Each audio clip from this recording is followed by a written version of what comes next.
this is important. This meeting is being recorded. Precision. So yeah, it doesn't take a lot of time, but those little steps, they really play a big difference. And when cancellations do happen, like I remember Josh was following me, and this dad, he bought the whole early learning library, and he was a single dad on a disability. Obviously, kind of broke it into 3 payments and was, it texts me back in like an hour or something. And he's like, hey, I'm sorry, my brother-in-law brought me back my tractor. And, we cannot afford it now because I would have to make payments on the tractor. So we go back with Josh literally right away to this customer, half hour later. And we're like, hey, what's up? Tell me more about that. So you literally let them express their frustration, right? You let them puke on you. You let them basically express what's the problem. You want to be the person that understands. And you're like, oh no, yay. And you agree with them, right?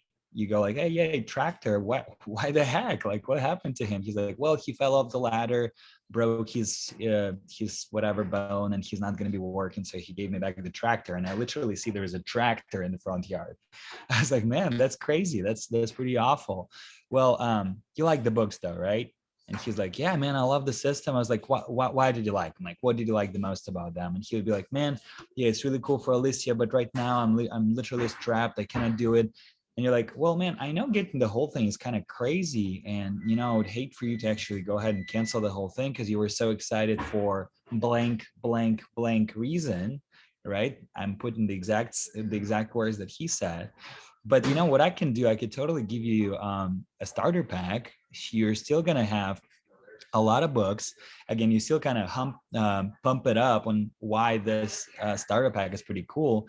And you can be like, hey, when you pay off the tractor, you can always add on more. People always like to add on later points. So you can always tell them like, you can always add on more. It's not a problem. You can have a lot of stuff already. And you already have $150 down, man. So you're only going to have like one more payment of like 150 and that's it. And then you can be paying off your tractor. How does that sound to you? He's like, man, yeah. And I'm like saying, the only reason, man, I'm doing this, I normally don't break it down with people. I just like you guys so much. And I saw how you're really into Alicia's education and she needs it. And you told me how she likes the posters and all that. And those are dry erase, right? And you guys are going to work together. So you guys can start with the starter pack and then, you can add up later. So again, you got to make them feel good about breaking down and not being like, oh no, if I only want to get it, I would only want to get the whole thing. You got to make them feel good that they're at least staying with something and they can always upgrade to something. And I don't know, I didn't hear everything that Erin said, but I think she was saying that avoiding it is a poor mistake and assuming something and making assumptions about people when we haven't even seen them for too long. And, like, oh man, they canceled the suck. No, come back to them. Be a shark that goes right to this customer, address the issue. The worst case scenario, you're just going to pick up books or you're going to have a cancellation. But you got to always be willing to fight for every single customer that you have. That's why that doesn't create this habit of avoiding the problems on the book field, right? In any other case. So that's really, really important. And when you come back to anybody that you see a red and you're like, I had a cancellation pop up this week. So I'm going to call this mom because I just saw it. I'm going to call her today. I'm going to set up the time to meet with her. I'm going to come back and I know exactly what I'm going to try to save with her. I know exactly what she wanted to buy. I remember the situation. So this is how it works. Cool. That's it. Awesome. Thank you, Tim Marushka. So again, with running your business, these are just things that you have to learn how to deal with. It is only neg if you make it neg. It is only neg if you're like, oh, this person's like it's not neg if you don't make it neg. Okay. And also you can learn from them. When you ask, like, did I do anything wrong? Or, was something unclear? Then people will give you feedback. It might be because you sold a mom too much when she was home alone, right? Cash collection was kind of difficult, but you really wanted the units. So you did it anyway. And so that would be a memo to, okay, next time cash collection is difficult, I probably should just break down and make sure that customer feels good, solidify really well as I'm leaving. But so for cancellations, address as they happen instead of waiting. Payment issues, same thing. So you can do this in the morning, like as your first stop. You can do this when you're close in the area. You can do this in the evening on your way home. If you're near on a Sunday meeting or close enough to go take care of some stuff that you on a Sunday, you can do that. But just give people the benefit of the doubt and go and work out a way. And a lot of times you can do what Tim was explaining. You might still have a 28 unit package go down to a 13 or whatever the half is. But that's 13 more you would have had if you wouldn't have ignored it. And then that also just keeps your heart in the right place by taking care of it. And also PR, always good. Okay, cool. Next thing real quick, remittances. Okay, so last year, I don't know if it was just a crazy COVID year and everybody withdrew all their cash from the bank because they thought the world was going to crash or end. But I saw some people carrying around Ziploc bags of cash and almost lost my ish. That is not the way that you manage a business. Okay. So remitting is the money that is sent to your Southwestern account. So this is what determines if you can have books sent to you or not for deliveries. It also will help you understand your cash collection, your payment plans. It helps us weed out any issues. Obviously, you're allowed to take some checks and deposit in your own personal bank account and use some of that for your expenses, but we want to aim to be remitting.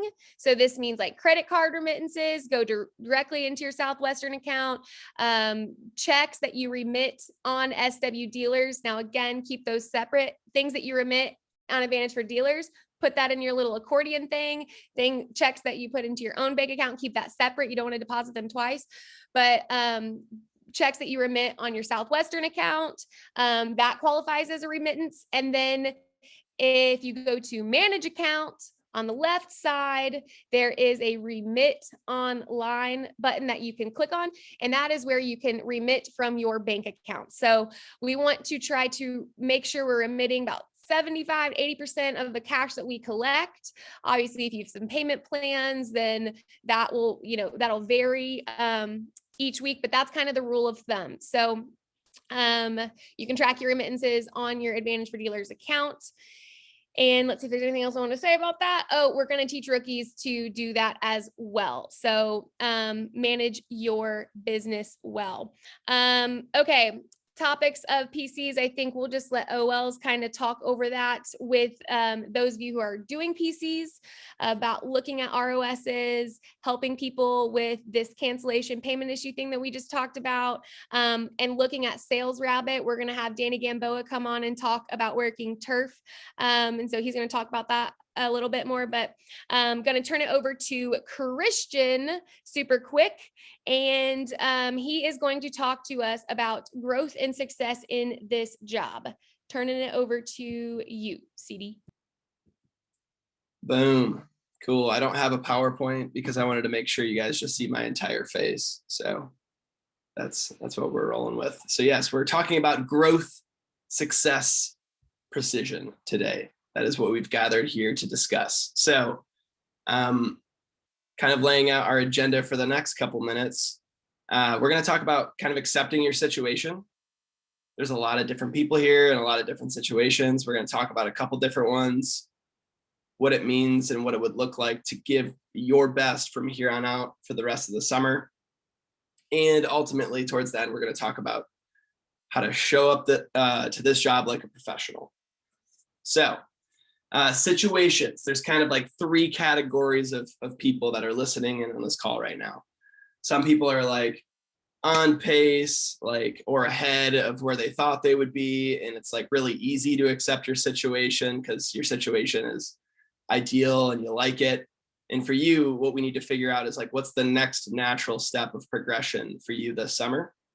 And then, so that's category one, someone who's happy with their situation. And then category two is like the resistance person who, they thought they were going to be in this place in relation to their goals and it's not quite working out yet. And they're like, oh, they're feeling like blah, or like being a bit of a victim or a little hopeless with their situation, to be honest. And they're wishing that it wasn't their situation. So we're going to talk about that person. And then there's a third category that's a little sneakier and different, but there's the numb category, where it's like you wanted to stop looking at the results, and it's not so much that you're accepting or you're resisting, but you're just trying to not think about them and leave things in the fog a little bit with how you're doing this summer, because it's a little bit more comfortable than owning up to the fact that you want something and you're not, feeling good about the fact that you haven't felt like you've gotten there, that kind of thing.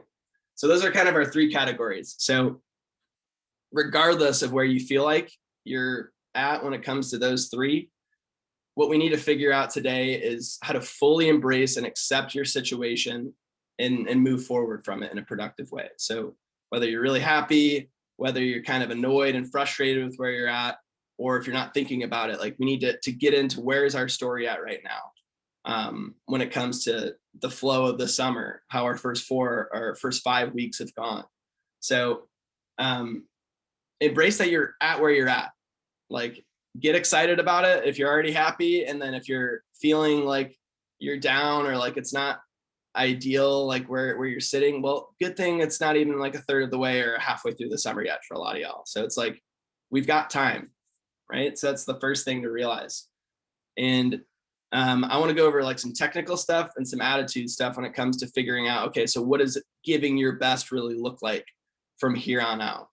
So first of all, some of you guys have already had time to do this. If not, you'll have a little time either in the first year meeting today or between now and the first year meeting, is to decide what growth looks like technically from where your trends are at. So and the same thing applies when it comes to the progression of hours, demos, sits, and custodies and units.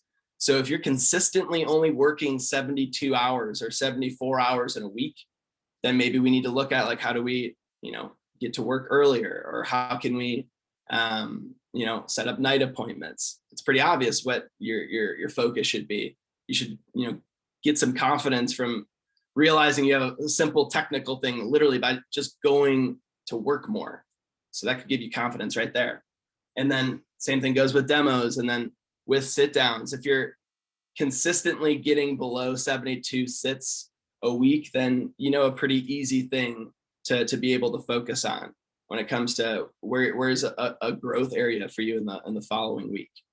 And then if you're getting a lot of like 10 sit down days and like 1 or 2 customers, and like, is it a closing thing? Like, what are those technical things? And this is where you need to be into your own details, and you need to be able to analyze your own stats objectively and not leave them off in the fog. Once again, you need to get into where exactly you're at and set some really specific things technically that you want to get better at, that you want to improve on, rather than just kind of like hoping that you kind of get better at the job on a week-to-week basis. Being a student of the game, sharpening your sword, and it's going to look a little bit different for everybody, but it's all going to stem from hours, demos, sits, customers, and units. So, oh yeah, and then the last one, I'll make fun of some of you guys, but if you're getting like 12 sits, 3 custies for like 24 units every single day, it's like, are we showing advantage books all day? So again, like sharpening your sword is going to look different for everybody, but technically you need to figure out where that is for you. All right, so when it comes to attitude, so I want to talk about being a professional when it comes to your attitude in this job. So there's kind of 2 levels to this, in my opinion. I feel like there's the highest level that we could be at in this job is like, regardless of our situation, we're feeling grateful that we have the opportunity to do something challenging. We're pursuing something meaningful. We're happy to show up. We're like really focused on literally leaving the person that we're hanging out with in a better mood than when we found them. And like, you're taking pride in that, and you're treating people really well. You're having a genuine buying atmosphere, and you're not feeling like this pressure of like, oh, my goals for the summer, and like this person's so important, whether they buy or not. Like, that's not being a professional. Like, you should be helping people feel comfortable. So ideally, when you go to work, you're being service minded. You're being grateful. You have an opportunity rather than an obligation mindset. We have a figure it out mentality rather than like, oh, woe is me kind of mentality, right? So here's the thing.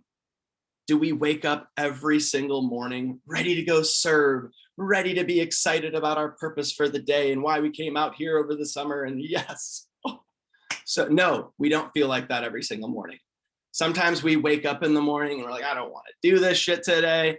Fill in the blank. You're like, you know what that voice is for you, whatever your version of like cynicism, resentment, victimhood, that kind of thing. Like, figure out what it is for you and realize it doesn't matter. It doesn't matter that you have that thought. It doesn't dictate what you do from there on out. You have to dictate what you're going to do based on what the thought is. We don't always control our first thought, but we control the second one, right? What we're going to do about how we feel in the morning. And here's the deal. The second layer of professional, if you're not quite feeling it for the day, or, it's like, it's just a little, I just wasn't being present today, or like, I was really thinking about where my summer goals were. Like, that does not sound like going to do your best and showing up and working by goal period.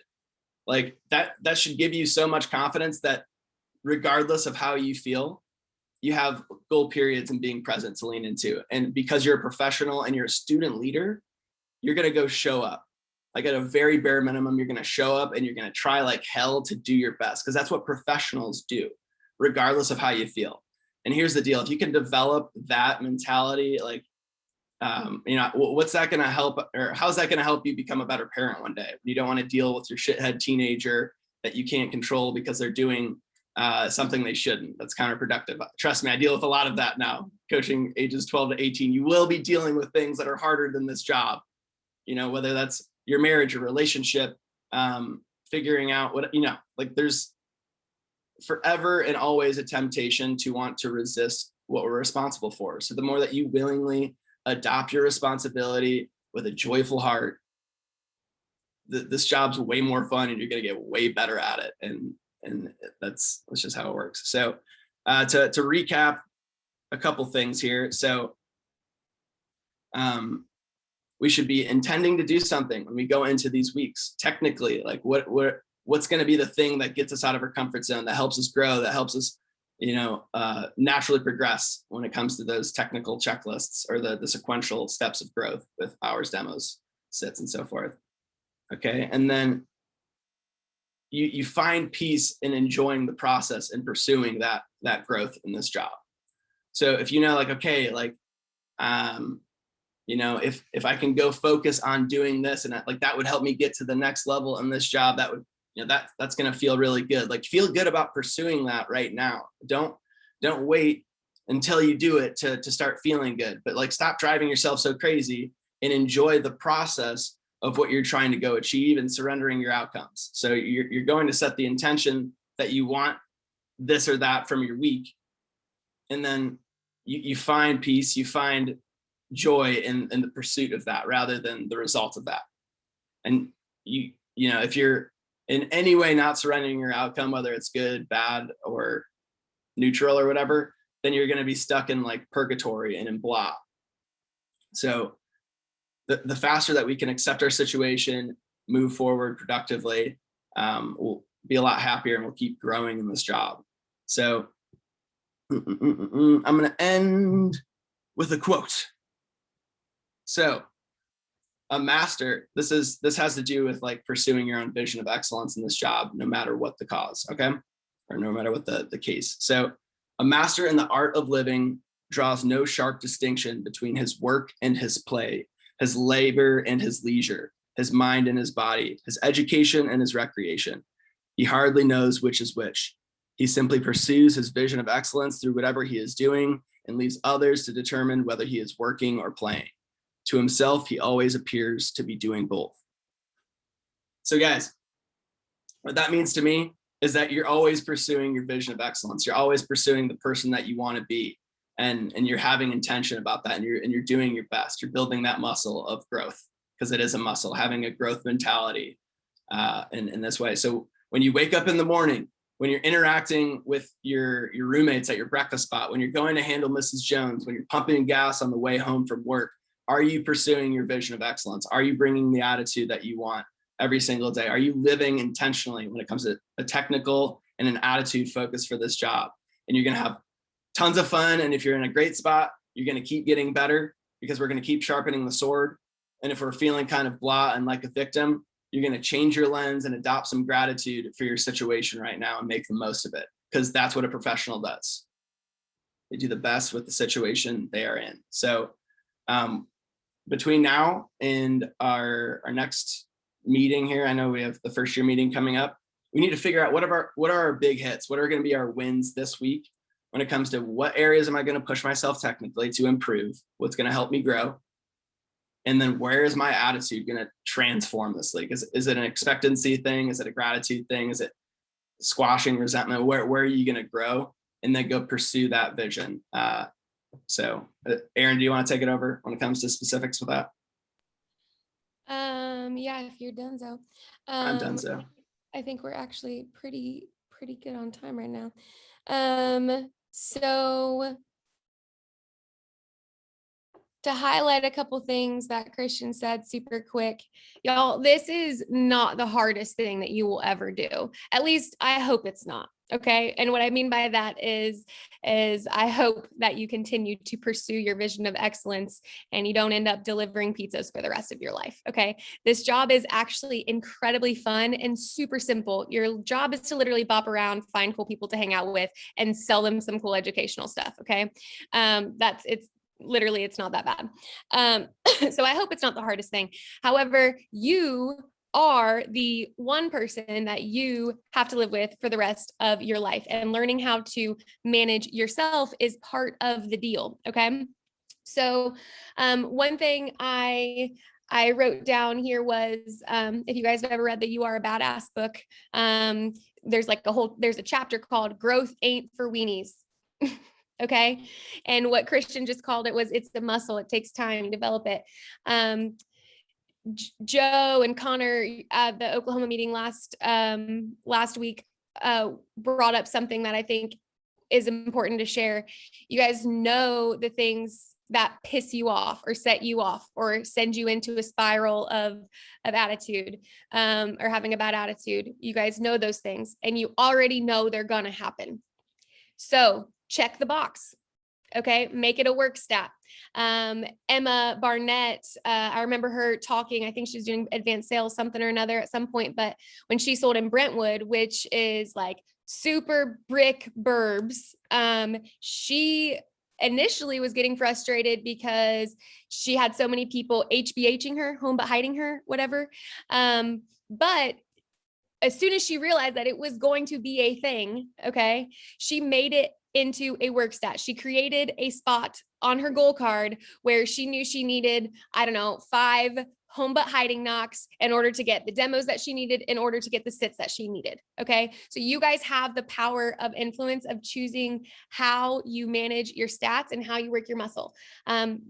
Part of this job is getting good at coaching yourself through the highs and through the lows.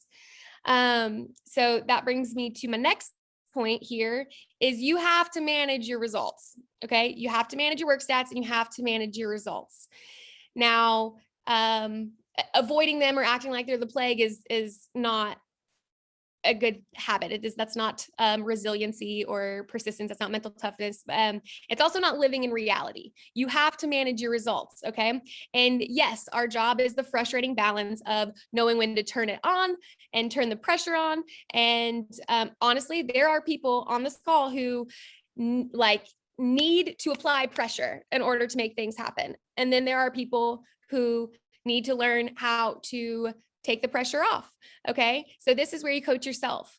As I'm pulling up this little slide here, if everyone can grab their device, I want everyone to pull up their current canvassing chart. I want everyone to be able to look at the body of work that they have put up so far. Okay.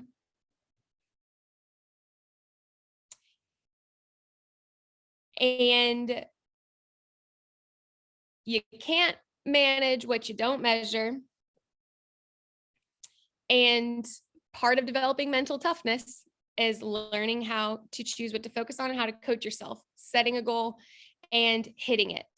So this is actually a slide from sales school. where we talk about smart goal setting. Okay. This rule applies in sports, like Adrian was talking about. This rule applies in school. This rule applies in all the things, smart goals, specific, measurable, attainable, realistic, and timely. Okay. So I actually don't remember what is all. Then you come up with a game plan, crystallize your goal, break it down into small pieces, use good self-talk, and then follow through. Okay. So by managing your work stats, by managing your attitude, your expectation, day by day, week by week. Going back to what Connor said, 631, 631, that was the whole thing that he coached himself on, right? But let's pull up our body of work. Now I want you guys to take 2 minutes super quick, and I want you to write down 5 things or as many things, 5 to 10 things. And if we probably don't have time to spend as much time as you should spend on this, but I want you to write down 5, 10 things that you've done really well so far. Okay. Some of you have gotten way more sits. Honestly, there are people who have already bypassed their sits from last summer on this call right now. Okay. That is effing awesome. That means good things are going to happen no matter what, right? You have hit another level of customers, right? Okay, so these are all reflection of things that you have done well. And then what we're going to do is we are going to set specific goals. So this is something we're starting to do it right now. And I want you to do this, either ask questions about it for your PC, or you can have somebody help you with it if you need, but I want everybody to have specific goals for hours this week, demos, sit downs, customers, units, and logs for the week.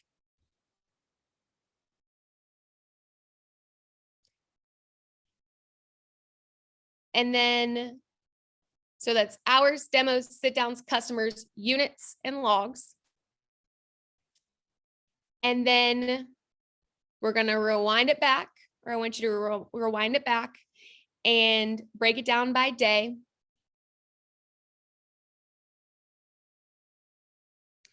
So setting the attitude and the expectation, knowing that it's going to be frustrating, choosing what to focus on. Honestly, sometimes, let's see, how do I want to say this?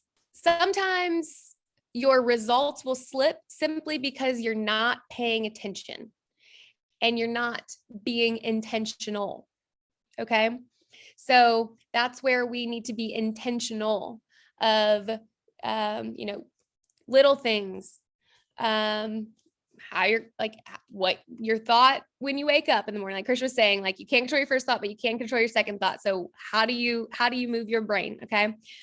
And this is about being a professional. You're trading 13 hours of your life every day. Okay. So you should have some specific measurable stuff to figure out if what you're doing is working or if you need to do something differently. Okay. Now you cannot control your results. So I need you to know that again, it's the balance of knowing when to make it happen and apply pressure versus take pressure off. Right. And so, I'm sorry, I'm about to get interrupted. God dang it. My freaking dad knows I'm sitting here running a meeting and did this anyway. I want to kill him. Control what you can, friends. Okay.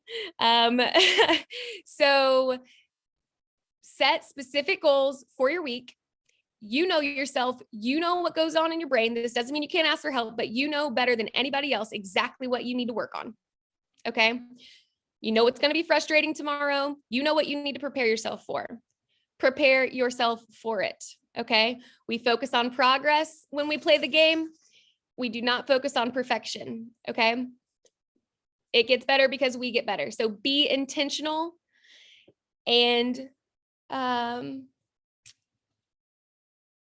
take care of you. So that was a weird ending to a really great student leader meeting. So breaking this down really quickly, we are going to bring everybody in. Bring everybody in, everybody set up.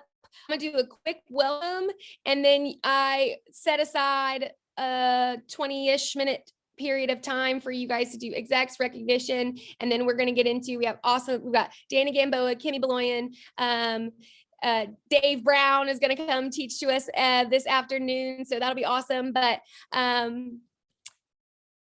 go get everybody OLs, let's do this transition here, and we'll see you in a sec.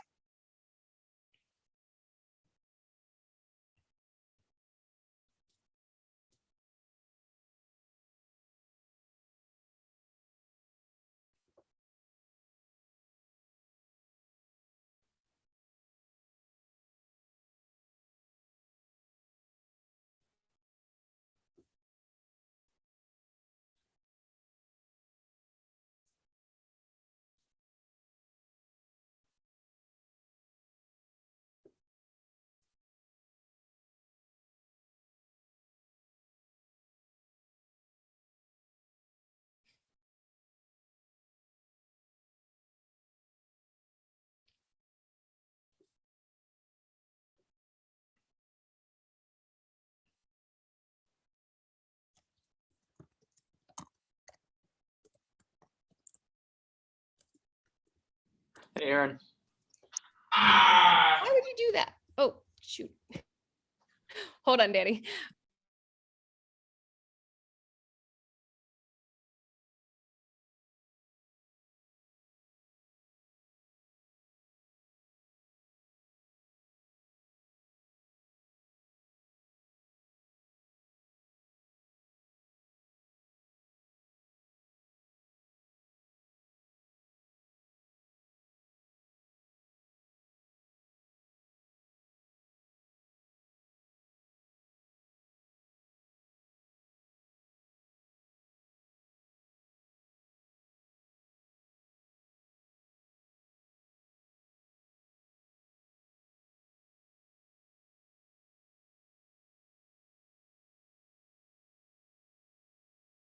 Sorry, I was hollering at my dad. What, Danny? You're good. Are we doing a little welcome thing for everybody and then doing recognition, or do recognition now? Welcome thingy first. Well, it looks like people are going out for recognition, so just go do that first. Just be back here. Everybody go do your little recognition first and be back here in, can we do 15 minutes? Can we get it done in 15 minutes? Okay, 10, let's just start by 10:15, please. Everybody go do your execs, your recog, and let's start by 10:15. Get at it. Undelay.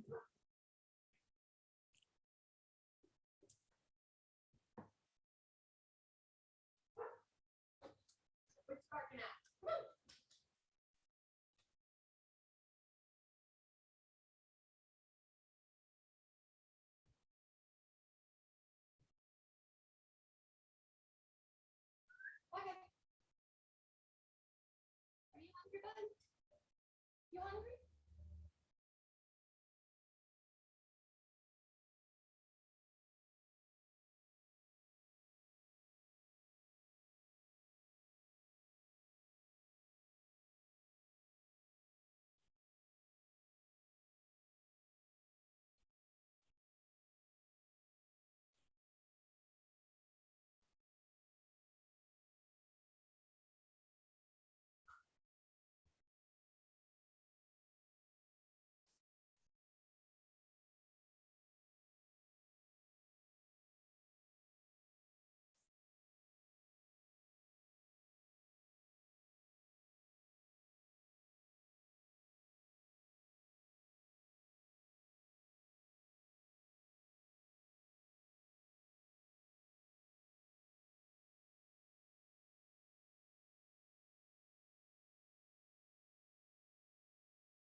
Mm.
Hey, Erin, can you say something so I can test the sound?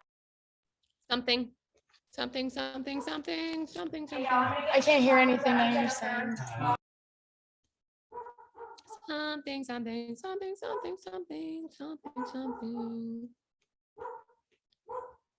How much longer should I keep testing? Testing. Ah, shit. I'm just no. I fixed that now, so you guys are gonna probably have to fix it if you just logged on. But notepads to take some notes on. I'm old school like that, and I promote that. And then your device to pull up your Advantage for Dealers on. So if you haven't done that yet, please do it now. Pull up Advantage for Dealers. Go into your profile. This is a housekeeping thing before I jump into good news. We need to make sure that everybody has their address updated in the system. If I want to send you a love note, I need to know where to send it. Also, Sarah needs to send you things. So please get it updated now. Do not forget. Do not wait until later because you will forget. Just do it now and we will all be happier for it. Also, it'd be a good time to go ahead and make sure your stats are entered into Advantage for Dealers. Hopefully y'all have that done so far. But some housekeeping things, and then I am really excited to go through some of this good news. I'm going to go real fast. I'll send it out on the chat later because our first guest speaker is at 10:45, and we are bringing up some awesome TD people who have grown and accomplished. I'll tell you all their specific stats here when they come up. Hopefully they're all getting ready on their own devices and away from the big room so that they'll be ready to go for their parts. But let's rip through some of this good news. Wanted to shout out those in Chairman's Club. Adrian Jarrett, his best week ever yet. Give him a flex. Give him a flex, show us a bicep. 40 customers, so he did not have to buy Josh Ignis breakfast all week. He collected $12,713. Tim Sakhautdinov, 38 custies, 27 logs. Vicky Varberg, hair away from from Mort, 72 sits, 33 custies for 971. But I have a hunch she'll be the first American female to hit Mort again. Covering this before it happens. Rao may call you out, Vicky, on the PC call today. So be prepared. Joe Ignacio, 116 sits, 48 custies, 24 logs, also a hair away from Mort, but still a chairman. $18,000 collected, 979 units. President's Club, everybody bow your head, say a prayer for Harrison Knowles. 36 customers, 666 units. Say a prayer for him. He also had 27 logs. Or somebody, or Harrison, you can go hawk a cookbook to the people at wherever you are. Danny Johnston, 27 for 745, 18 logs. Ray Flores, 76 sits, 35 for 619, 16 logs. Matt Van Etten, one of our speakers today, a best week ever yet, 24 customers, 10 logs, $10,000 collected for 630 units. And then Big Daddy Jacob Brittingham, first week on the field. Worked for 5 days, had a follow day on Monday, 670 units. Saturday highlights really quickly. We got Connor Glaz, 12 sits, 8 custies, 192. Dante, 6 for 182, 4 logged on. Danny Johnston, 6 for 167. Tyler Hennis, 6 for 134. Special recognition to Colette Gordon, 7 for 125. The week isn't over till it's over. I know she was having a tough week. And same goes for Pratt. Pratt, this is why we never stop. Pratt was having a tough week, getting frustrated. Yesterday he had 14 sits, 9 for 147 units. That is what we call a sadder week, ladies and gentlemen. That makes Pratt's best week ever yet. And also Pratt now holds the magic number for the rookies. 9 for 147 is the number to beat. All right, going through this faster. Sign Casaro, 11 custies, best week ever yet in custies. Justine, 12 custies, almost double best week in custies, $1,800 collected. Kevin Rojas, 14 for 143. Tyler Jamison, we're also going to be hearing from him in a minute. Best week in sits, 80, over double best week in customers, which was 24 for 148. Anna E, best week in sits, double the custies with $2,400 collected. Caitlin Hernachek, 9 for 166. Brendan Monchin, 210 demos, 73 sits, 18 customers. $3,300 collected, 191 units. Carson Doty with a best week ever yet. These are all best week ever yets, by the way. 67 sits, 17 for 258, 7 logs, over double his best week in custies, and his best week by nearly 200 units. So something about that goon squad decided to turn it on this last week. Tommy Helgens, 16 for 296. Also going to hear from him and another goon. Nathan Schneider, 61 sits, 21 for 400, 12 logs, 7,373 collected. Jacob Deere, another best week ever yet in all the things, 201 demos, 75 sits, 18 custies, 166 units. And another one for Nick Williams, almost doubles his custies from last week to this week. So last week he had 18, this week he had 30, 396 units. Keep it up, Nick. Aaliyah Jordan, 189 demos, 61 sits, 10 custies for 128. Nolan Olette, 9 for 174. Dana Wicker, 15 for 246. Better work stats aren't in, woman. Get them in. Alondra Hernandez, 207 demos, 67 sits, 28 for 298. Almost $7,000 collected. Ruben Lozano, 27 custies, 322 units. Connor Christensen, a consistent machine, 85 sits, 35 custies, $10,586 collected, 433 units plus 30 pending units, 81 hours. The Bass Pro guy is the man. Miles Haskins, best week ever yet, 14 custies for 401. Vanessa Del Valle, last summer, she hit 13 customers one time, and that was the last week of her first summer. And she just had her best week ever of the summer in customers, and it's only week 5. So keep that up, Vanessa. Maxwell Keys with car trouble, 227 demos, 68 sits, 25 custies for 444 units, 8 logs, $8,000 collected. Blake Whitty, 66 sits, 26 for 506, 13 logs collected, almost $8,000. What will this man do with 72 sit downs? Will we ever know? I hope so. Josh Ignis, 10 more custies than his best week so far this summer, going from 28 to 38, 97 sits, 38 custies, 577 units. Just a hair shy of President's Club, but it's coming, almost $10,000 collected. Texted him and asked him what he's been focusing on, and it was gratitude and attitude, and I love that. Dante, 62 sits, 23 for 591, hair away from President's Club. Also would love to know what you would do with 72 sits, so just saying. 14 log-ons. Connor Glaz, 77 sits, 37 custies for 741, 13 logs. Adrian Jarrett, already said his, but we'll do it again. 40 custies for 825. Matt Van Etten, 24 custies, 10 logs for 630 units. I'm almost done. Best week of the summer so far. That was the evil Harrison Knowles, 36 custies, 27 logged for literally 666 units. I'm just going to say it again so that we remind you to pray for him. Danny Johnston, Kyle Scheel, Jacob Brittingham, obviously his first week of the summer. 19 customers, 17 were logged on. Then we got the Goon Squad together collectively hit 1,100 units. So that is probably going to grant you the #1 team spot. We don't know for sure yet, but it will be tough to beat. So keep that up, boys. Look at all that masculine energy. Yes, I love it. Keep it up, goons. Okay, other good news. Atanas, also his first full week, he came out with Jacob. He had 12 custies his first week, which is awesome. Keep that up. Marcus Keys, 12 for 136. Let's see here. Colette Gordon, 19 for 267.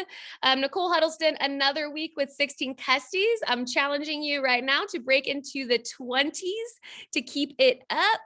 Kiara Kimmons barely missing another best week ever yet, but 30 custies, and I love it. Jen Fisk, 12 for 342.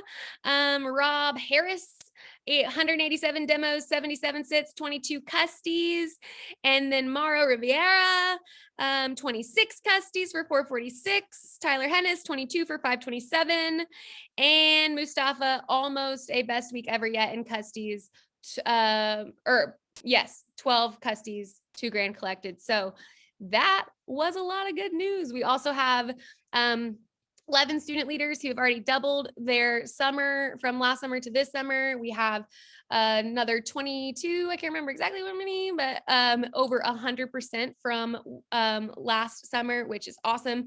It is a growth-based business, so we want to learn to grow. So now I'm gonna have 2 of you guys speak first quick before Danny comes on. So Tyler Jamison, are you prepared to speak, sir?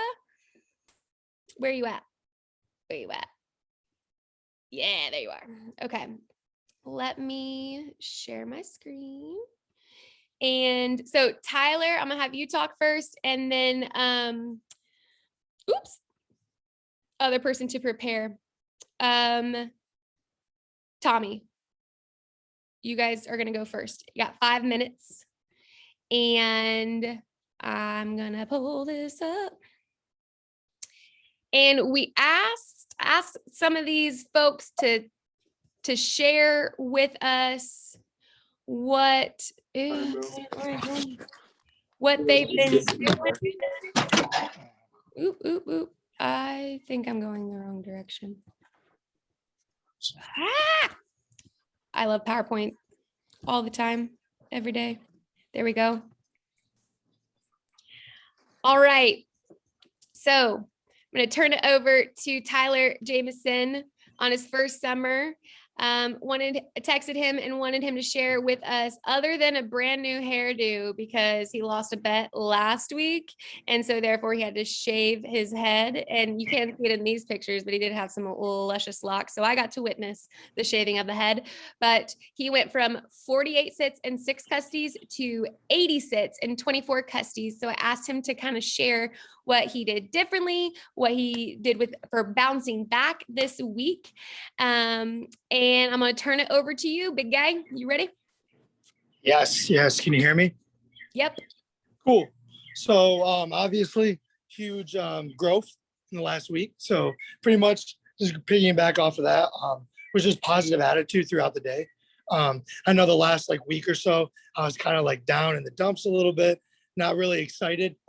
Didn't really bring the energy I knew I could bring. So really in this last week, I was going to take it goal period by goal period, day by day, and just be as goofy as I can at the door. Sometimes standing there isn't my thing, so I go up there and act like I'm golfing or act like I'm shooting hoops, and that kind of got me excited, as well as get the people coming outside. They like the energy, they like the little rhythm at the knock that I had, and then really why I went up for sits was just Facebook. I had everyone share it, as well as I had everyone say something cool about me, about I'm a cool college intern, I'm legit, all these different things. Because then I got picked up a whole bunch of referrals, and then referrals leads to sits, and sits leads to units and customers. And then really what I did was the momentum too. No breaks, just go house to house. And that's how I did it. Awesome. I love that. We talked a lot about attitude and expectation at the meeting in Oklahoma this last week.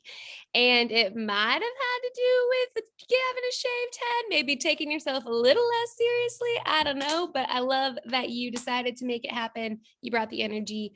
Thank you for sharing with us, Tyler. Okay. Tommy, where you at? Are you ready?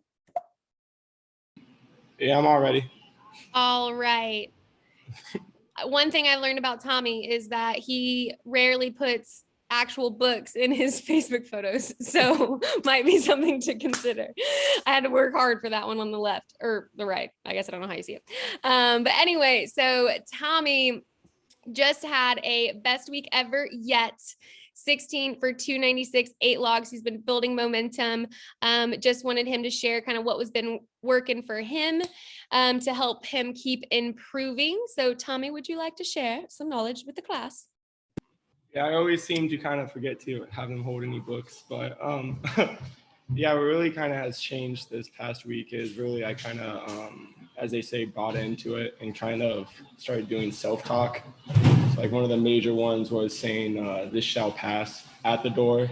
And then as I was leaving, kind of just in 10 minutes when I'm talking to the next family or whatever, when I knock on the next door, I may forget about the past 2 doors. So there's kind of just no point in just worrying about it at that moment, just kind of going out there and being present and focused with that person. And I think also another thing that really helped was not really mental mushrooming, not letting one moment define, like kind of trying to define my whole summer, just being like that's in the past and kind of forgetting about it. So that's really kind of changed my attitude. Another one was being, I think we were talking with on the PC call last Sunday, and was having having photos at the door of friends to get you happy. I think someone mentioned that, and I started doing that, and it kind of brought me into a really good mood whenever I would talk to someone, and they would feel that. So just like a couple of things that really kind of helped me, and always moving, even if it's slow, even if it's I'm not going as fast. I'm just always constantly moving. Yep. Love it. Also, he wrote down in his notes that he sent to me that he started showing a system, because he went from like having like 2 or 3 logs to having I think 8 or over 8 this last week. Or 8 says the wrong thing. I'm retarded. I'm not retarded, that's bad self-talk. But selling a system and loving the fast nose, thanking God for the fast nose. I don't know if you said that, but yeah, the fast nose are always really helpful, just because they know they're saving me time, and I appreciate that. So yeah. Love it. Thank you for sharing, Tommy. Actually, I guess, Nathan, if you want to go real quick, I think we have time for one more if you're prepared. Love it. Turn back. There you are. Look at all the fun this guy is having.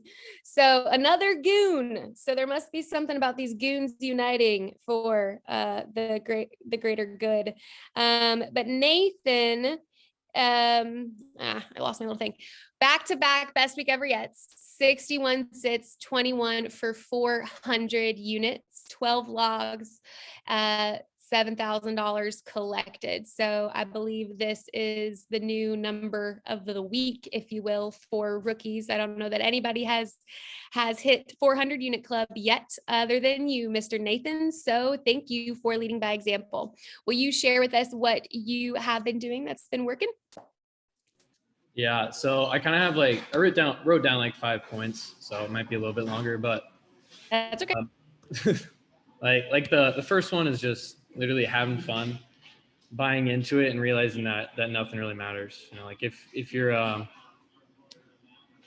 gonna see this person probably one time in your life if they say no, so it doesn't really matter what they think about you. Literally just have fun, especially with like the Bible Atlas demos. That's like what's brought my attitude up so much. Just like make up a story, be like, oh, an angel came to me in a dream and brought me this book with your name on it. And you go, oh, boom, right there. And then you do your demo. They love it. Always laugh. Just like not thinking and just acting. Definitely answer behind the next door for sure. Second one is like building your business and being kind to every single person you meet, because never burn a bridge, because people talk, whether it's good things or bad things. I had a ton of people this week who literally just show up to the door and I don't even do my approach. They open the door and be like, oh my gosh, saw you on my Facebook, come on in. Like literally just an automatic sit right there. And showing all your customers and connecting people together, and just like asking them how they know each other, and using those same names throughout like the whole presentation. Then third, I think this is the biggest one that like I've been focusing on, and that's listening and letting people talk. I kind of like the analogy I used was like thinking I'm a doctor and families like my patients, and I'm just trying to figure out the problem and provide a solution to it. And I've realized that when you ask a question and just let the families talk, they kind of answer the question to why they want to buy themselves. And if you ask like why education is important to them, and then they give like a short response, like 2 or 3 words, something like that, I literally just like stay quiet, smile and nod, and then they just keep talking. And just let them talk as much as possible. So you're not seeming like a salesman, you're kind of listening to them and trying to figure out what their issue is. And then sticking to your schedule for sure, working 100% of the day. When you're on like your 5-minute break, just organize your sales rabbit, and because starting and stopping is what's going to make you think about other things and not being present in the moment with the families, and you're not actually going to be listening, and then you have no idea what the problem is, no idea how to solve their problem. And then lastly, working by goal period. So you might have had the shittiest day in the world yesterday, or the best day in the world. Doesn't really matter. It's in the past. Can't change it. So literally just starting from 0 every single day, every single goal period. Guy just slammed the door in your face. Nothing you can do about it. So don't dwell on it. Yeah. Love it. Thank you for sharing, Nathan.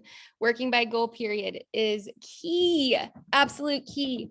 Common theme with these guys was a lot of attitude, a lot of expectation, a lot of acting, a lot of self-talk, a lot of going to the next door. So that is, that is something to take note of. And I also think more or less they each mentioned Facebook. So what I do?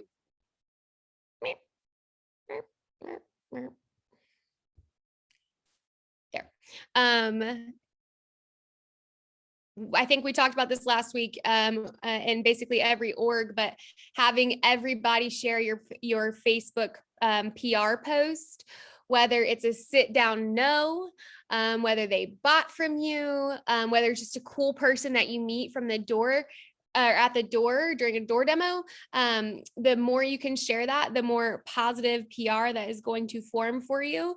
And if you're focused on treating people well, having an attitude of gratitude, then they'll be saying good things. People talk, right? One way or the other. So you want them to greet you at the door with a smile, like Nathan was saying. So this is awesome. I can feel the competition starting to heat up in the TD room. That is for sure. Okay, so Matt, we're going to pause you because Danny is on, but we're all really excited to hear from you. I am going to bring up, let's see if I can click over to him without causing a ruckus. We have a guest from the Force organization that I believe he would appreciate it if you all did a little zzz, or just pretend to do a little zzz, like a Jedi. There we go. We were talking about some advanced sales stuff on the DSL call this last week, and I asked Danny if he could pop on and hang out with us for a few minutes. He's getting ready to go to church, so as soon as I figure out how to work my freaking PowerPoint, we're going to pull this up. Danny is a multiple time top experienced dealer with, there we go. Sorry. I'm great at multitasking. And we are doing all the things right now. There we go. Haha. Flopping the sound. I'm trying to get it to play on the speakers. We got big speakers coming out in this video. Mute yourself, Tyler. Okay. All right, so Danny is DSL at the Force organization. He's a multiple time top experienced dealer. He his best summer was over 8, and then I believe he sold 4,000 units in 8 weeks last summer. And to point this out, he did not sell 826 units in 2017. That is an error. I texted him that. I was like, "Did you really?" And he was like, "In a week." So turning this over to Danny, he is going to give us some advanced sales goodness on working your turf effectively, gravy callbacks, and Saturdays. So thanks for making some time for us, Danny. It's all you. Of course. Thanks for having me, guys. Awesome. Good to see you all, forceful people. I see people out in parks. I see people in offices. I see people in kitchens. Your host family's tuning in. That's great. I see people in conference rooms. This is awesome, all over the place. So if you can hear me right now, I just want you guys to know you guys are absolute champions. So look to the person next to you right now and just tell them, hey, you are a winner. So go ahead, just say, you're a winner. You are an absolute winner. And then you look back at them and you say, no, you're a winner. You're a winner. So thanks for being here, guys. And I don't have too much time, so I'm just going to jump right to it. Today, we're going to be taking some notes on how to work your turf effectively. So the reason Erin wanted to have me speak with you guys is because the last about 2.5 weeks, I actually spent my last 2.5 weeks up in the beautiful New England area, northeast part of the country where the Force organization is selling. And I spent my 2.5 weeks following student leaders, following managers, taking notes, and literally spent every single day out there behind a dealer and just coaching them. And I got to just kind of give some good coaching and feedback. One of the things I noticed that we were struggling with is working turf effectively. And so that's what I want to pass on to you guys. Is this is essentially my notes from following other student leaders and how we can improve and working turf more effectively. Okay, so first of all, what I want to start with is when we're working turf effectively, we want to make sure that we start out with, do you guys have, and Erin brought this up yesterday and I'm like, amen. Back in the old days, we used to have a good old turf map, like a physical paper copy of your turf. And some of us have that, some of us might not.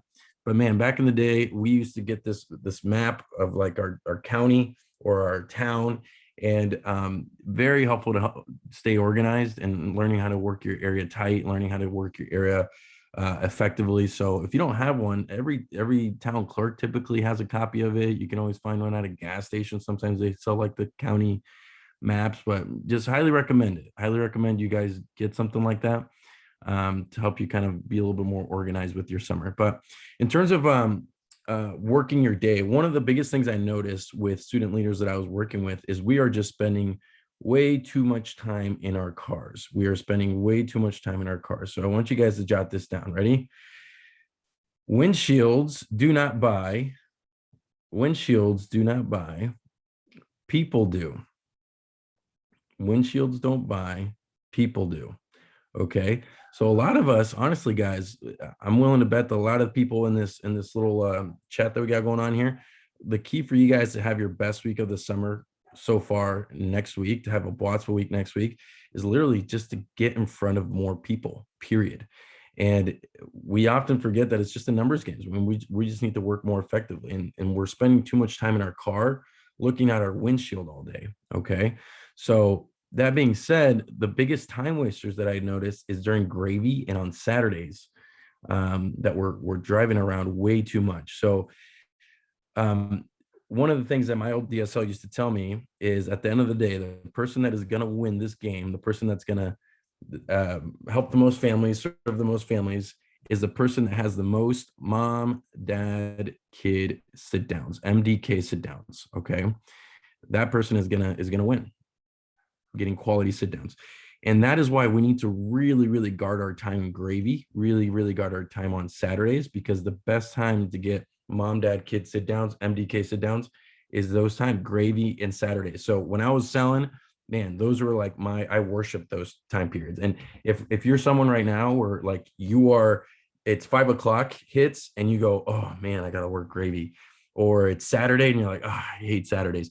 I was guilty of that early in my career. I used to dread gravy. I used to not like gravy. I used to prefer talking to strangers and breaking turf as opposed to going back and talking to people I already met. And if that's your attitude right now, you are doing gravy wrong.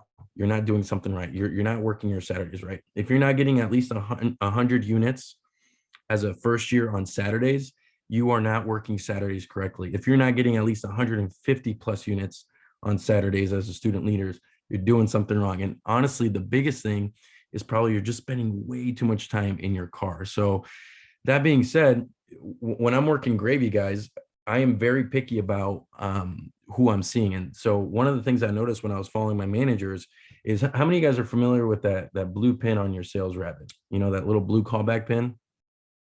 Raised by a show of hands because I can't hear you. You guys know what I'm talking about? Okay, keep your hands up if you use that pin.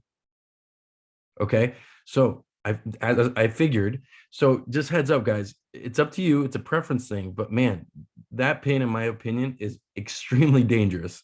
And it's an extremely just like emotional, just momentum killer. Okay. And let me explain to you why. So about my 6th summer, I decided that I was going to stop using that blue pin. And that blue pin is typically, you know, those callback pins that we want to go back and see in gravy. And what I found myself doing when I was working those blue pins, and when I was using that blue pin during my gravy time, is I would like glorify these blue pins, and I used to make them out to be better prospects. I'm like, Susan has a blue pin, therefore she is more likely to buy from me, you know. So I really want to get to Susan, okay? And you don't have to raise your hand on this, but I can just tell by the smiles in the room, you guys can relate to this.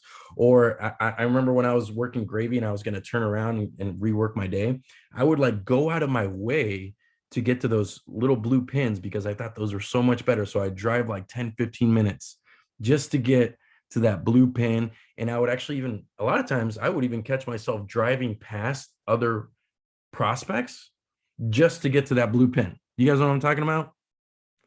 Okay. And then you show up and you get to that blue pin and they're not home, right? Or they HBH you and they ignore you, or they come out and they give you the quick, hey, well, no, we talked about it. We looked it up on the website. We're not interested. Okay. Has anyone had that happen to them? Okay. That is why your gravies suck. That is why your Saturdays suck. Because when you do that for 4 hours after 5, I would be miserable too. When you do that for 14 hours a day on Saturday, I would be miserable too. That sucks. Okay.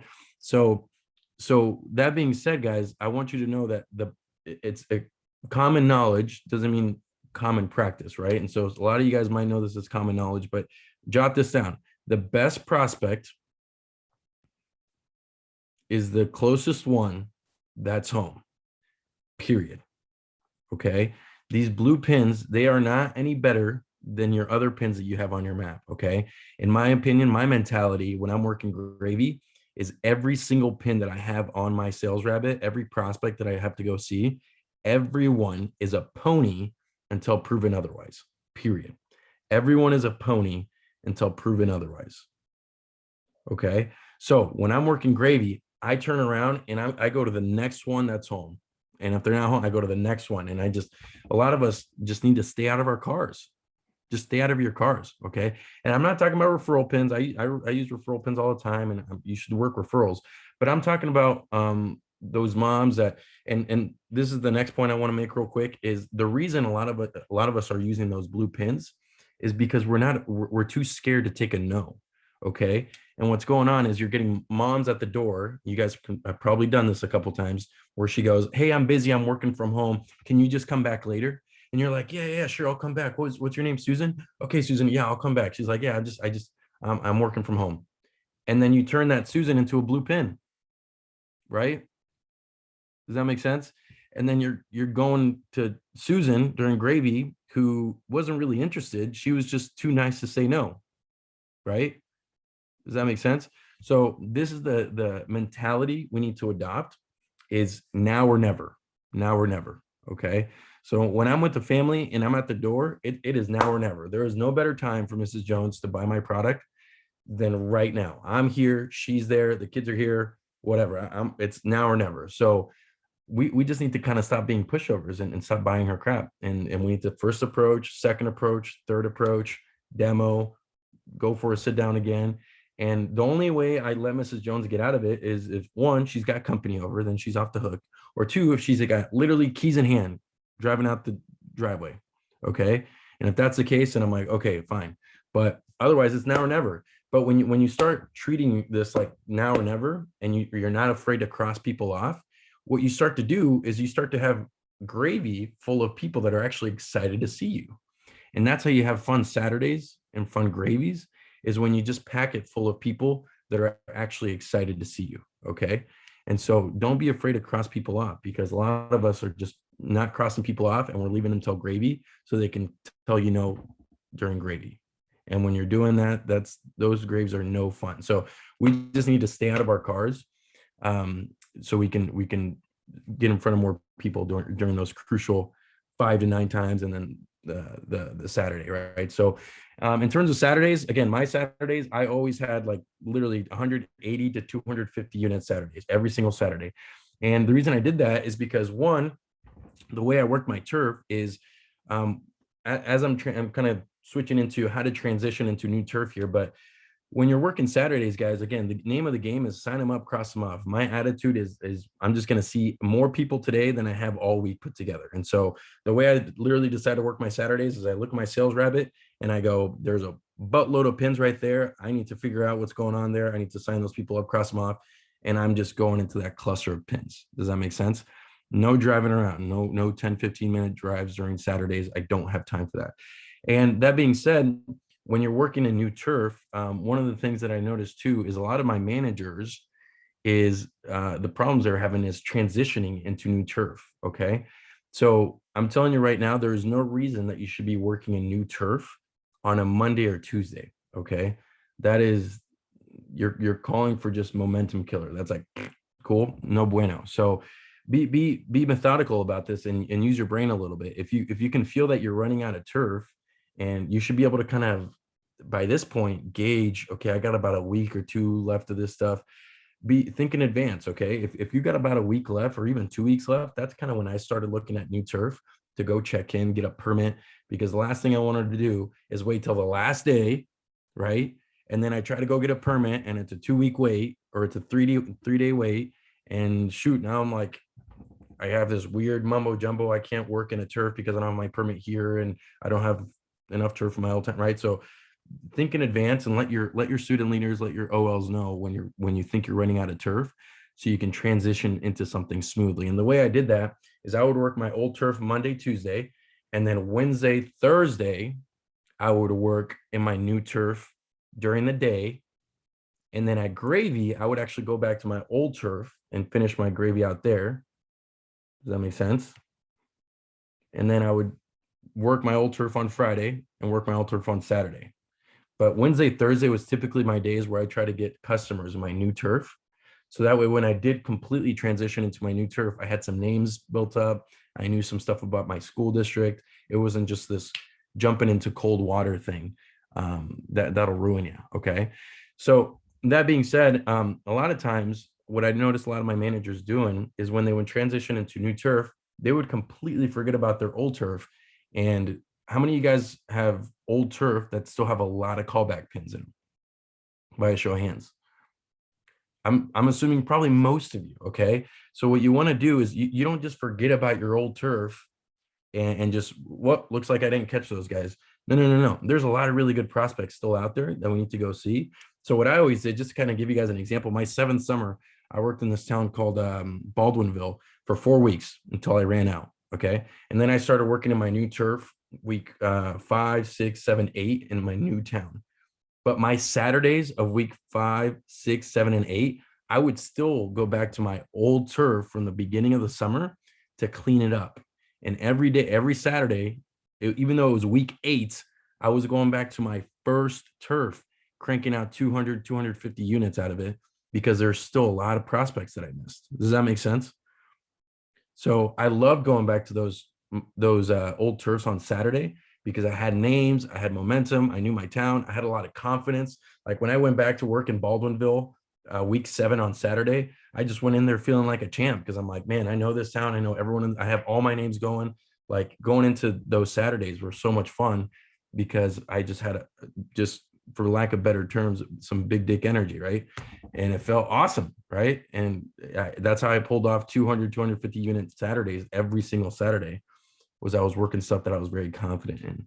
Okay, does that make sense? So I don't want to take up too much time, and we might have some time for Q&A, maybe not. I might have taken up all the time already, but again, at the end of the day, to kind of recap, we need to learn how to work turf effectively. Best way to do that is get a map. It's a great visual. What I used to do is when I worked the street, I highlighted it when I was done working it, and it really helped me work my turf very effectively.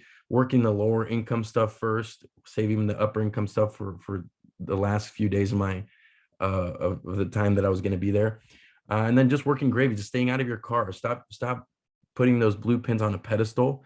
And again, every pin is a pony until proven otherwise. We just got to stay out of our cars. The best prospect is the closest one that's home. And when you just start doing that, you're going to find yourselves having a lot more fun during gravy, just being in front of more people, right? We're looking for mom, dad, kids. And then after that, we talked about now or never, right? Sign them up, cross them off, and stop letting these moms be callback pins when they're just really too nice to tell you no, right? So first approach, second approach, door demo, third approach them, right? It's now or never, and sign them up, cross them off, right? And when you start doing that, then you fill your gravy with people that actually want to spend time with you, and you'll have more fun during gravy. And then lastly, just working Saturdays as you're transitioning into new turf. Again, never do it Monday, Tuesday. You want to do that like Wednesday, Thursday. And then don't be afraid to go back to your old turf to work those Saturdays to clean it up, because you got a lot of names there. You got a lot of momentum there. You have a lot of confidence there. Cool. So hope that's helpful. Biggest thing again is just, man, windshields do not buy, people do. So let's just keep moving, staying out of our cars, and you guys will have a lot more productive gravies and Saturdays, I promise you. Cool. So I don't think we have time for questions, right, Erin? No. Cool. We can have them harass you other ways. Sounds good. Questions. I hope Thank that's you. helpful. Super helpful. Thank you so much. Have Absolutely. fun at church and tell Vaco we say what's up. So Sounds good. May the force be with you guys. Peace. One love. also with you, sir. So Danny is not soliciting this summer. He just had a baby, but he was out following and was talking about some good stuff. So I hope you guys are taking some notes. I always tell this story of me and my little ignorant rookie brain, my first summer in 2011, where Saturdays to me, it like bothered me to leave a house or the card unturned, if you will. Bothered me to not get an answer. I wanted to sign somebody off or mark them off, but I took it so literally that I physically started in the exact same corner of my county every single Saturday. So I worked stupidly tight in the aspect where I never actually got to my fresh gravy by the end of the summer. So there was tons of people that I never actually even got to, but it was the idea that I wanted to flip every card. So a lot of people ask when we're talking about this, like, how many times should you knock on a door? I think the general rule of thumb is like 3 or 4, but you should never mark them all the way off. You should mark them with another one of those pins, because if you are near that house, if you're coming back to deliver in that area, you want to know which houses you haven't actually flipped over yet. Okay, because you're going to sell during deliveries. You want to know that when you are, transitioning, that you have like 5 houses that if you're transitioning from one turf to the next and they happen to have a truck home and you never talk to them, you want to know that that is still a door you can knock on and a card you can flip. So in your conversations in your PCs today, you guys will all want to show whoever you're talking to your sales rabbit, and they can really help you with this. But we leave so many customers, so many units, so many families with the car as the card is face down, just by simply not working effectively or intentionally. But there should not be a day that you start knocking on a door that you don't already know has kids. Like that should have happened. Like that should have been canceled basically by day 3, but you should always start your first goal period knowing exactly where you're going and having 5 or so houses that you know have kids that you are going to swing by super quick to try to get a couple of sits and a custody before 11 a.m. Okay. I know I'm going to have a good day if I have a couple of sits and a custody before 11 a.m. So really quickly, I'm going to go over my part here, and then we're going to, oops, I skipped me. Have Matt come up. So Matt, you don't have to text me. You're going to be after Kimmie, or no, you're going to be after me. So super quick, what I was going to talk about in advanced sales with Erin that I obviously did not make a slide for, is the setup of your sit downs. So does everybody have the slick that has everything on it? Okay. So this is something that will help you stay in control of your sits. It will help you literally set the table of what you are going to be talking to Mrs. Jones about. So it's not like question mark, and she's with you because she knows what's happening next, not wondering, how long this is going to take. You're going to tell her right at the beginning. Some of you guys have probably been doing an excellent job at this. Some of this I know for a fact needs work from sales talks I've listened to and people that I've talked to from the field. So take some notes, set up. Okay. So I'm talking from when you are going into Mrs. Jones's house, you are walking to her, you're talking to her already, your rapport is already building, and you are going into a sit down, right? Yeah. How long do you live here?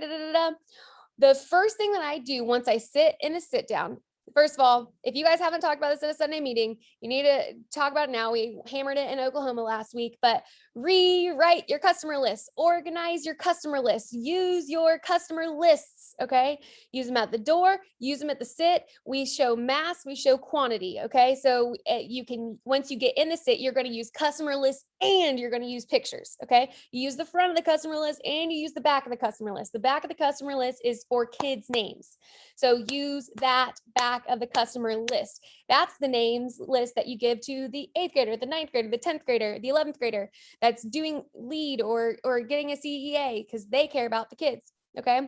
But rewrite them, organize them, get them in sheet protectors, put them in your binder. Every single sit down, you can have one on the top or however you want to hold the thing, but every single sit down, you open up your binder, you open up the rings, you get those sheets of names lists out and you give them to Mrs. Jones. Okay. And then as you're going into customer list, as she's starting to look at your customer list, you want to look at it with her, point it. You said you knew the Johnsons. How do you know them? What about the Thompsons? Okay. You're going over names with her. And then you're pulling up your pictures and you're using the pictures to go alongside the names list. Okay. So it's like double the action. All right. And I'm going to go through names. I'm going to get her telling me how she knows somebody else. And then I'm going to take that slick that has everything on it. Okay. And I'm going to use the side. I'm going to open it up. It has everything on it. And I'm going to lay it out for her once I've gone through some names. Okay. So what all of these people have bought from me in some way, shape, or form is this stuff. Okay. I'm pointing to my slick. And then I'm just going to explain everything that we offer. Okay. Essentially, we have an early learning library that's designed to get kids excited about learning. These black books that you see, this is more for day-to-day stuff, tests, homework, quizzes, designed to go all the way through high school, even a couple years of college. We have some Bible stuff in, if you're, I guess, a Christian family. I guess, I don't know how I said that. Or we have some Bible stuff at home as well. That one didn't roll off the tongue as easily. Some college prep stuff and a leadership development program. All of these things work with 6 websites and 4 apps that are also designed to grow up with you and the kids. Okay. So what I'm going to do, Mrs. Jones, I'm going to ask you a couple questions, see what, if anything, it makes sense to show you. I'll probably tell you like what the Thompsons and the Johnsons liked about it or what some of these people liked about it and why they bought it. Then if you like it, you can get it too. If not, you can kick me out. Sound good?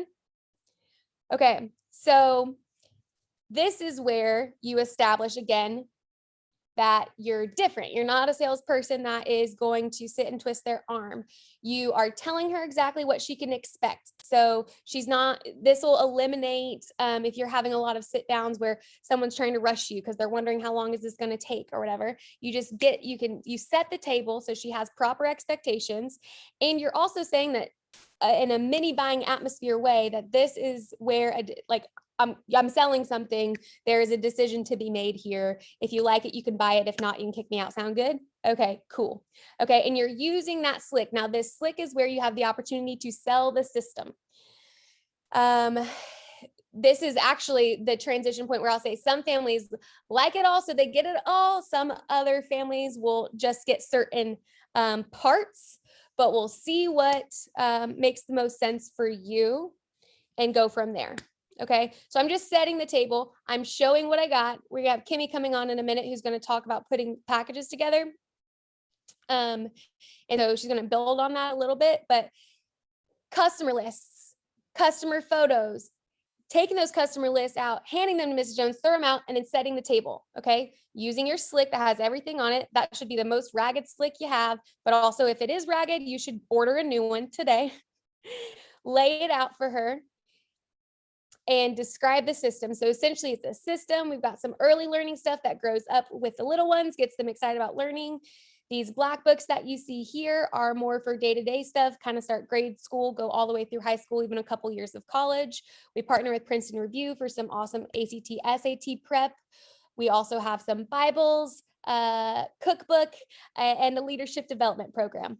All of these work with 6 websites and 4 apps as a system. And overall, it's just designed to grow up with you and your family. So what I'll do, Mrs. Jones, is I'll ask you a couple questions, see what, if anything, it makes sense to show you. I'll tell you what some of these other people liked about it and why they bought it. And then if you like it, you can get it too. And if not, you can kick me out. Sound good? Super simple? Awesome. And that gives you permission to go forward into your intro, ask some questions, use the names of the people that she connected with into your buying atmosphere, into your demo, into your close. Okay. Now, just some reminders, your buying atmosphere, don't overdo it. Okay. Just some people say it so many times, it's like you almost talk people out from of buying it. Keep your buying atmosphere simple. Okay. My actual buying atmosphere is not much different than the buying atmosphere that I just have. If you like it, you can get it. If not, easy to get rid of. Cool. Cool. Okay. Super duper simple. It does not need to be complicated, but you are going to, have her make a decision. So this buying atmosphere is an intention for a decision, but there is a healthy amount of, I guess you would call it pressure. Don't get so focused on taking the pressure off that you forget that there is a decision to be made. Okay. And in your demo, remember, she's never seen your books before. So this is hyper important for Advantage books. Okay. If you're asking a question, then you're showing a section and you are slowly turning the page. You are pausing for dramatic effect. You're pointing. Isn't that neat? You are giving Mrs. Jones time to digest what she's looking at because she's never seen them before. So you're excited, you're enthusiastic, you're energetic when you're going through your intro, but when you're actually showing the book, remember to slow down. Turn the pages slowly, step by step by step. Isn't that neat? Cool. Okay, so work on setting up your sit downs this week. And if that resonated about the demo, make sure you're slowing down. And we are going to sign up a lot more people. This should help with your attitude and your expectation that everybody gets something. Okay, some families like it all, so they get all. Other people will just get their favorite parts. Kimmie, are you on this thing yet? Yeah, baby. Okay. Can I have Matt Van Etten go real quick? Can we have him go for his little 5-minute part? Sure. Or you got, okay. I'm kind Are of you- chilling. We're at our You always look like you're chilling. I love it. Okay, Matt, are you ready? Matt, are you ready? I'm gonna take that as a no. No? Matt?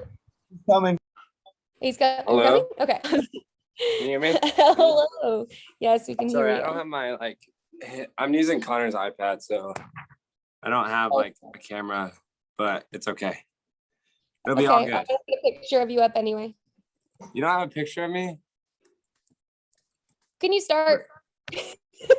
Okay, sorry. Matt Van Etten, first time ever in PC. Turning it over to you. You got it. We're All right. exposing you.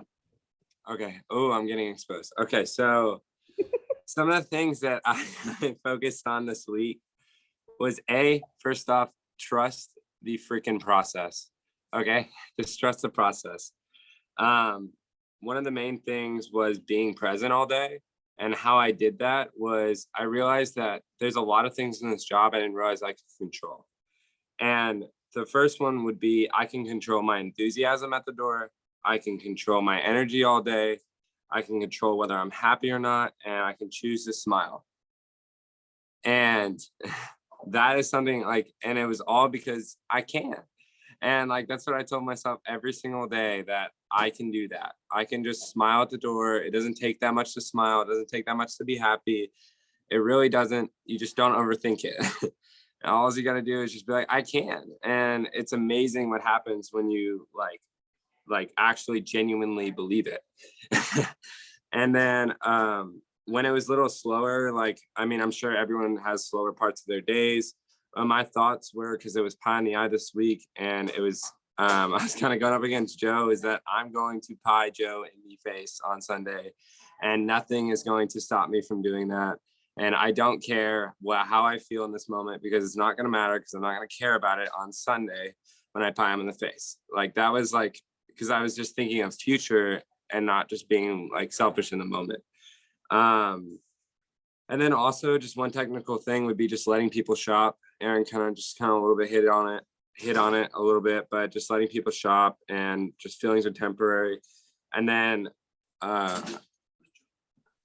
another thing for me was expectation versus focus. On my way to turf, Erin, we talked about it at our Sunday meeting when Erin came to Oklahoma, was I expected to get 7 custodies for 100 units no matter what.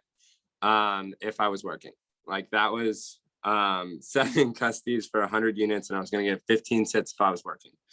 And so the minute I hit my turf, my thoughts were on who's my next door with kids, and what names am I going to use at that door.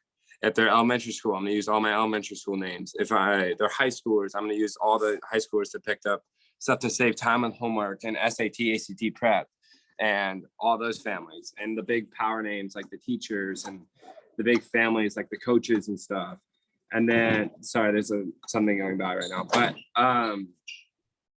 and then once I got into the turf and I started the goal period, it was just, I got to get my 3 sits, and all I got to do is get my 3 sits and trust the process, and something great is going to happen. And one final quote that I'll leave y'all with is, it's an Og quote. I read Og every morning. So weak is he who permits his thoughts to control his actions. Strong is he who forces his actions to control his thoughts. So I would always remind myself of that whenever I felt poopy and it was hot, and I realized my attitude was crap. And I was like, feelings are so temporary. They can change within 30 minutes. They can change within 5 minutes. If you just set your mind to being present and not thinking about past, and do it for something bigger than yourself.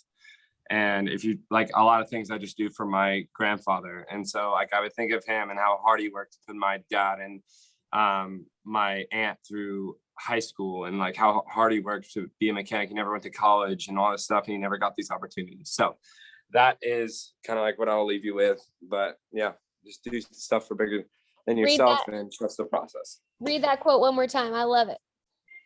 Weak is he who permits his thoughts. Weak is he who permits his thoughts to control his actions. Strong is he who forces his actions to control his thoughts. It's also a good lead sales point, by the way. But anyways. Yes, I love it. Thank you so much, Matt, for sharing. I'm sad we didn't get to see your beautiful face, but that is okay because we can see how you went from 290 something units last week to 600 over 600 units this week. And it seems like a lot of that had to do with your attitude and your expectation, knowing that if you showed up, you treated people well, good stuff would happen. And so thank you for going to work and working to control your actions, and not allowing your thoughts to do so. Proud of you, kiddo. Awesome stuff. So much knowledge. I hope that y'all are taking notes. There has been lots of good stuff, and we're about to get a little bit more fire from Kimmie Beloyan. She is of the Eagle Blitz organization, a multiple time top experience dealer. And you can see the first 4 weeks. I guess this technically has a screenshot of before you were done with work yesterday, Kimmie. So yeah, I didn't put my stats in for the week. Yeah, I'm great at the details. Yeah. But obviously off to a really great start, and got over 70 sits. 73 sits, 86, 16 hours, 29 customers, 24 or 5 logs. Hell yeah. Look at this woman's hours. 26, actually. Hard Anyway, working whatever. son of a gun. Whatever. Nonetheless, she is putting them together, and we asked her to please share some of her wisdom with us on putting together packages, working late. Did you see 88 hours on her canvassing chart every single week? And just overall attitude stuff. So please give your attention and take some notes. Ladies and gentlemen, Kimmie Beloyan. Hey guys. So yeah, they asked me to talk about a couple things. I think a lot of it just has like showing up mentally and physically with work, and just kind of how I put packages together. So that's kind of what I'll talk about. But yeah, I'm Kimmie. Cool. So yeah, I mean, a lot of what Matt said with attitude is a lot of things that totally are right. You know, like I'm not really going to talk about that as much just because he talked about just if I show up and I treat people well, good things are going to happen. And so that's a lot of expectancy, but I think that shows expectancy in controllables of the things that we can control. And to be honest with you guys, I have really, really bad migraines. So I get them like sometimes twice a week, sometimes once every 2 weeks. They just come randomly. So where I like put my headband over my eye in the morning at the breakfast spot because I can't like look. I don't want to look out of my eye. And last week I had one that was 36 hours, so like 2 days basically till 4 o'clock the second day. Yesterday I had one till like 3, and they're really bad. You know, but yeah, it's just like kind of what Matt talked about of like, you know, it's not that hard to put a smile on your face. It's not that hard to decide to be happy. And you really can't control that. And with my migraines, it's kind of interesting because you just don't know when they're going to end or what they're going to do. So I could do a couple of things to try to help out, you know, but you can't really control them. And so did not feel like being at work yesterday. Particularly, I'm like talking to mom, like, wow, my head hurts, but I'm smiling. I'm in it, you know? It's just kind of like expectation and knowing when you show up and that you're going to do well if you just treat people well. And realistically, whether you've done this for 4 years, 6 years, 2 years, your first summer, you guys have all had really great days. And I talked about this on the PC call a few weekends ago, but you know how to do this job. You've been doing it for 80 hours for 6 weeks. You guys are more like 4 or 5 weeks or something. But you know how to do it, you know, and you know how you've been on your best days and the ones where you really gave your all. So it's just a matter of doing that. really, I think that has to do a lot with the consistency is just, showing up and just making that decision. And your expectations should come from that and knowing that you're cool and like people will want to hang out with you. And if they don't, then they're just not cool and that's fine. Yeah, so just like doing it is really the biggest thing. It's like I said I would do it, and you don't really know, whether you get migraines or you hurt your leg or like whatever happens. You don't know like how long the pain's gonna last, but you're not gonna remember your migraine or you're throwing up or like whatever goes on, at the end of the summer, it'll pass eventually, it's also, I would have a lot worse of headaches if I just sat in my room all day or sat in my car. Because I'm not doing anything else, so just like really being really present. So just like working through it. Yeah, I mean, this last week I also had, I thought some guy told me he thought I totaled my car with the flood we had last week. And I was like, no, I did not, so yeah, there's like stuff happens, and a lot of it too is like, if you look at my weeks, if you look at them day to day to day, I really like Mondays apparently, but, there'll be like fat Mondays, fat Tuesdays, and then slower Wednesday, medium Thursday, fat Friday, fat Saturday. Like my best week ever, I had a 14 unit Thursday. That was a few weeks ago, like 1,300 something. This week I had big Monday, Tuesdays. Wednesday was like 74 units. Like I've had days where it was more with a 6 unit day. I sold lead that day and then like some kids books, but it's like, just like you're good at this and you know how to do it, and it's like if you're being consistent and doing what you always do, just because the first 16 or I had 13 sits yesterday, they were all no's and it's 3 o'clock and I'm on 0 and I'm like, okay, I'm not being weird, I'm doing well, and then I'm like, yeah, logistically the next 5 I sit down they're gonna get something, so let's just keep going, and it's just like a lot of that level-headedness and understanding that our jobs are weird for sure, and if it's not you, it's the next guy. And it's all about attitude, like literally just understanding that, obviously from the confidence and the technical stuff you've been working on and putting in a little bit of reading at night or asking questions to your student leaders, utilizing the people that you have around you. You're getting better at this every day. So it's just a matter of showing up and having a good attitude. I'll be on 0 till 5 o'clock sometimes, you know what I mean? So it's just like understanding it's really not you if you're just doing the things you know how to do and just like letting go of the results and enjoying it and treating people well. Yeah, so just like, at a point, you can do really well, you're good at this. So not even letting the fact that I only had 2 customers on Wednesday slow me down from the rest of my week. It's nothing I really did. I'm just playing the numbers, and just understanding that is obviously easier to say than to do. And it's just like letting go and understanding that when you're doing your best, it's going to work out. What else? I've had slow days on all my best weeks. I'll kind of talk about just the way that you show packages. At this point in the summer, we've all had like 30, 50, 100 customers. We've got names to use regardless. So that should help a lot of your confidence when talking about different sets of books. Now, that being said, when Jen followed me Monday, I sold a kid's platinum to a guy in a trailer that was so run down a country road, random place, gave me $700 cash. Did I think that he might have been able to buy that off the fly? Probably not. I usually ask him what they do for a living, and he says he does a bunch of random stuff.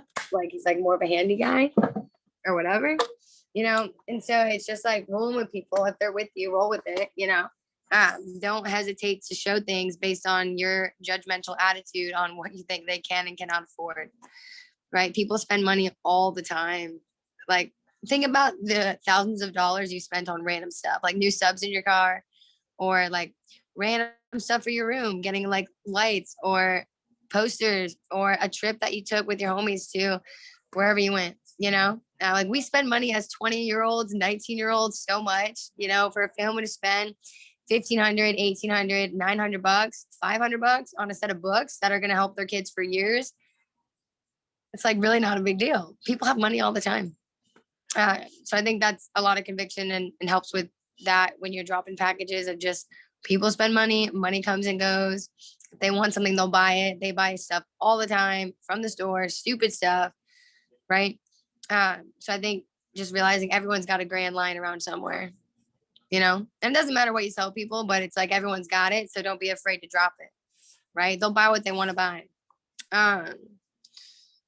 Yeah. So I've also never sold more Bibles than I have in the last few weeks. So I've just been showing it. It's a matter of showing that, don't be afraid to drop a $5 with Bibles, or a kids library with Bibles or whatever they're into, so it's like showing more books that helps you keep packages together. It's also not over demoing though, because we've heard of that thing called the buying line, right? So when you're showing books,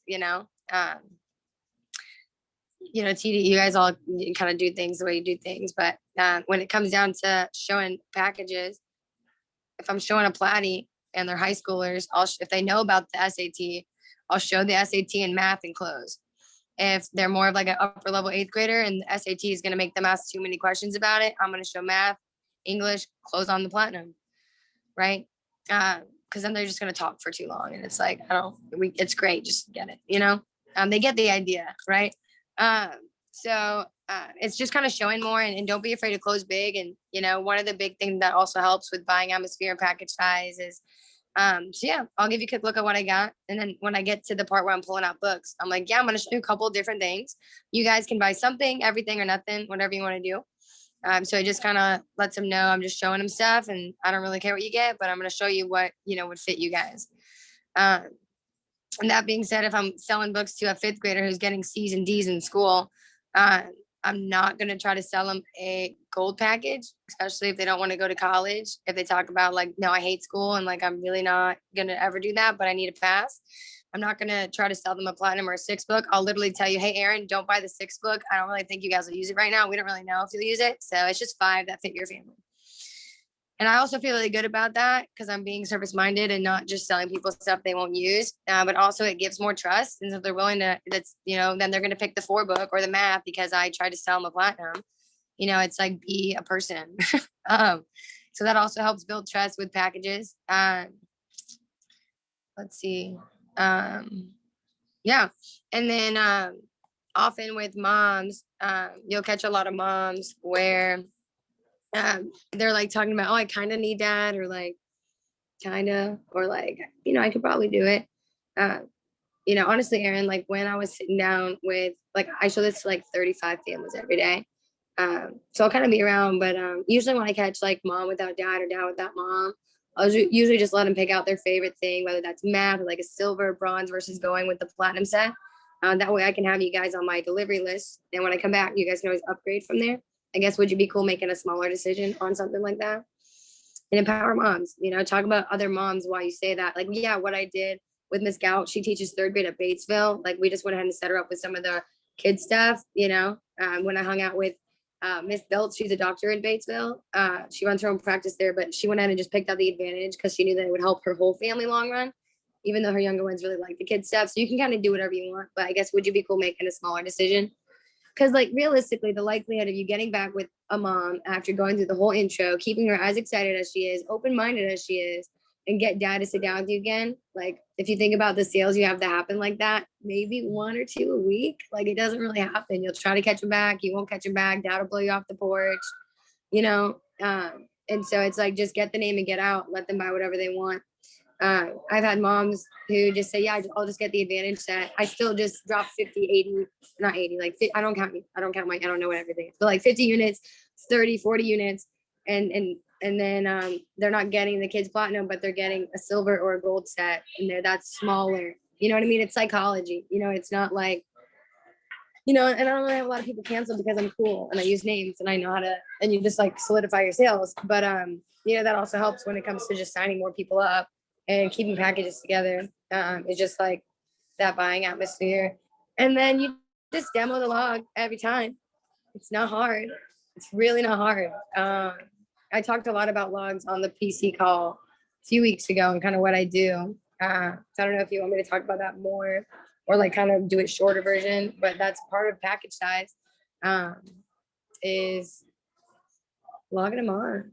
So if you want me to talk or I can, but I know I said a lot. Really quick before you have to go, one of the big reasons why we wanted you to speak is because you always get a sit after 9, and I think that it's an area that our group could grow massively. We got a lot of 901, 902 cutoffers, and I know you love working late as much as I used to. So can you talk to us a little bit about that before you got a dip? Yeah, for sure. Yeah, that's the one thing I forgot for sure. Yeah, if you stop at 9, you just go to like when you have juniors, you know? So yeah, I mean, working after 9 is pretty simple. It's really easy and you're just overthinking it. And it's really not a big deal. So get over it. Get over your third summer habits that you've been making for the last 2 summers and stopping at 9, my student leaders. Get over it. If someone wants to hang out with you after 9 o'clock at night, they're probably going to buy your books. Straight up. You know, and if not, you get a good sit, you get more hours and you knock out the guy next to you and you get more no's out of the way. Who cares? So yeah, working at night is just asking. It's so easy. Cool. Yeah, Erin. Yeah, I'm like the queen of bad timing. I just caught you on the way out. But yeah, if this looks cool, I can try to catch you back. And if not, it's not like a big deal. But essentially what I'm doing, I'm going over a system of books, apps, and websites. So these are all very fun and educational. Some in the Kriegers like just to keep the kids excited about school with a hands-on approach. The right side, we help families save time with studying, new math homework, all the different subjects, APs through SATs, and a leadership program. And they all work with apps that don't require Wi-Fi once you download them. That's kind of nice. But I guess if I were to catch you back and show you something cool that didn't cost an arm and a leg, that all the kids would grow into versus out of, is that something you definitely would take 5 minutes to check out? All right, cool. I guess, Erin, I usually sleep in around like 9:30. Are you guys up? Yeah. I usually work till about like 9:30 every night. Like last night I hung out with the Schouses. I was out of there by 9:40. But I guess if I made you one of my last stops around like 9:15, 9:30 for like 10 minutes, would that be cool? Okay. Yeah, if you hear a knock late, it's probably me. But yeah, I'll just catch you when I'm around. I work off geography. So it might be tonight, might be another night. Kind of just depends on where I'm at. Cool. I'll catch you later, whatever. That's literally it. And then you know, you notice a lot of names in there, just adding more trust to it as I talk about stuff like that. And I say 9:15, 9:30 just to give myself some wiggle room, and it will just take like 10-15 minutes, and then if they're into you, they don't think about it anymore. It doesn't matter. Any other mentality on working late at night? Yeah, I mean, you know, you finish, you have a ton of night appointments. If one's not up, you got other options to go to as well. And also a big thing, and this is the last thing I'll say about it with working, is I feel like every day we're building a business, right? So it's like some days, even my slower days of like 2 customers or like whatever happens, I'm still doing the same thing I always do. I'm like building ammunition for the rest of the week. You know, like a lot of the things I do, like getting 3 night appointments. I had a lot of calls that day. I really tried to catch people. That's just how the cards fell. You know, I'm building up the rest of my week to be baller because I am setting myself up with 5 night appointments that I can go to. Right. So when it comes to that, it's a lot of, you know, okay, for like student leader mentality, easy analogy here. You know, when you're calling for recruiting and you're calling random surveys, all right, we're calling surveys. But then when you're calling people that your homeboy recommended, it's like, ooh, I'm super excited to call Jackie. She played on this team and da-da-da-da. You're a lot more excited. So the same thing, when you know who you're going to go see at 9 o'clock, you're definitely hyped. You're like, oh yeah, I'm going to go see Kathy. And like, it might not work out. They might blow you off, or you might got to go find another family. But like, you're excited for after 9:30. You're not, oh, I'm nervous. Who am I going to try to find? I'm going to stop because the sun went down, you know? So it's like you're excited about seeing that person. Same thing in the morning appointments. Cool, I wake up today and every thought in my mind in the first minute I wake up is, who can I see first? Who's up? Who's here? Who do I know? And then I can go hang out with. And it makes your day, the beginning and end of your day, very fun, and also gives you things to look forward to a lot, you know? So like rookies, when you have like a concert you're going to go to, or you've got like some of your friends you're going to meet up with, you're always like looking forward to that. Let me get through the week and I can get to see Jackie this weekend or whatever. You know, so it's like the same mentality of like building up ammo, also fueling your attitude a ton about working hours, about getting out there, about starting, about finishing strong, because you're working smarter, not harder. If that registers with you guys. But that's kind of what I got. Hope so, because it was great. Thank you, Kimmie. Love how simple she kept it. Don't judge. Don't put your preconceived notions onto people. Don't be afraid to show it and close on it. So that's the theme this week, y'all. Show more books. Show more books and go for it. Empower people to make decisions, and don't be afraid to go for it. With her nighttime appointments, and same goes for morning appointments. I hope you guys got that, where she used names. She set up several. It wasn't at an exactly specific time. It was loosely set, 9:15, 9:30. If you hear a door or knock on the door late, it's probably me. Might be tonight, might be later this week. I work based off geography, so I'll come when I'm close. Okay, that is gold. Use names, make them like ya, and dip when it's coming for those people that you catch, keys in hand, walking out the door. You should be getting one of those, one or two of those. Same for morning appointments. Every day. Work late. And then Erin, at a point, what? The only thing I would say with packages is drop one price, don't drop three prices. Yes. I don't know how you guys talk about it, but it's like, yeah, if I'm dropping the kids' Bibles, like 5 book with Bibles, I write out the whole price, do the whole thing, and then I drop one number. Not like, oh, these are $379 with the Atlas, because we sell the Atlas with it. But like, it's not like these are $379 and this is, $6, whatever. It's like one number at the end, and then it'll also make their decision faster. You don't have to answer questions. But one price with anything you drop. If you're not sure exactly if you're adding in your head, I've been right on the ball. I've been like $100 short. I've been $100 over. Your confidence is what it is. So just say it. Yeah, it's like $12.50. Oh, it's actually $13.57, whatever. You know what I mean? They're not going to care at that point. You know what I mean? But your confidence in that price is what's important. So just go for it. But that's the only thing I would say about package size, because you have to be confident with your number at the end. 100%. Write down one number, and because it's a system and it grows, it goes together, and then that also gives you space to break down, because you would split it up into 2 numbers when you actually break down. Like my favorite package, it's more expensive now. I don't know what the price are, but it was Adventure Library with Core 4. It used to be $8.50. I think it's like $10.50 now. But that was like my favorite package. But you show that, and then if you're going to break down that, then you go either Advantage Books or Adventure Library. So that's like your split when you're breaking down, right? So write it down as one full number, less questions, less complicated, then also gives you the clearance to break down if and when you need to. So go big, have the big dick energy that Danny talked about, and go for it. Keep it simple. Attitude and expectation has been a theme with all of these people. Showing more is attitude and expectation. Working late is also attitude and expectation. Every single night when you want to cut off, you should form the habit of going to one more door, no matter what, literally, no matter what. That sit after 9 is 90% a customer. So go for it. Ryan, are you on right now? Ryan Davis? If not, then you're going to go at 2 p.m. Oh, you are? Yeah. Okay. Can you give us this lead fire? Cleaning my kitchen a little bit. 5 minutes? 5 minutes? I can do that. Let's do it. So I didn't know that, I didn't know what the theme was for today, but it's perfect because it's exactly what I was going to talk about. So have you guys noticed that people will just buy more if you give them the option of buying more? If you show a bronze package, they'll buy a bronze package. But if you show a platinum package, oftentimes they'll just buy a platinum package because they like the things that we have to offer. It's letting the buyers be the buyers, really. It's that simple. So we have a new way for you to sell a lead in addition to the way we've been selling lead. So you have the option of doing an actual lead presentation, which a lot of you are doing great with that. So continue that. There's another way that we're going to have available for you now, and it is through lead slicks. They're available now. We have cardstock versions that all of the orgs should have right now that you could pass out, and they're paper versions. The real versions are on the way.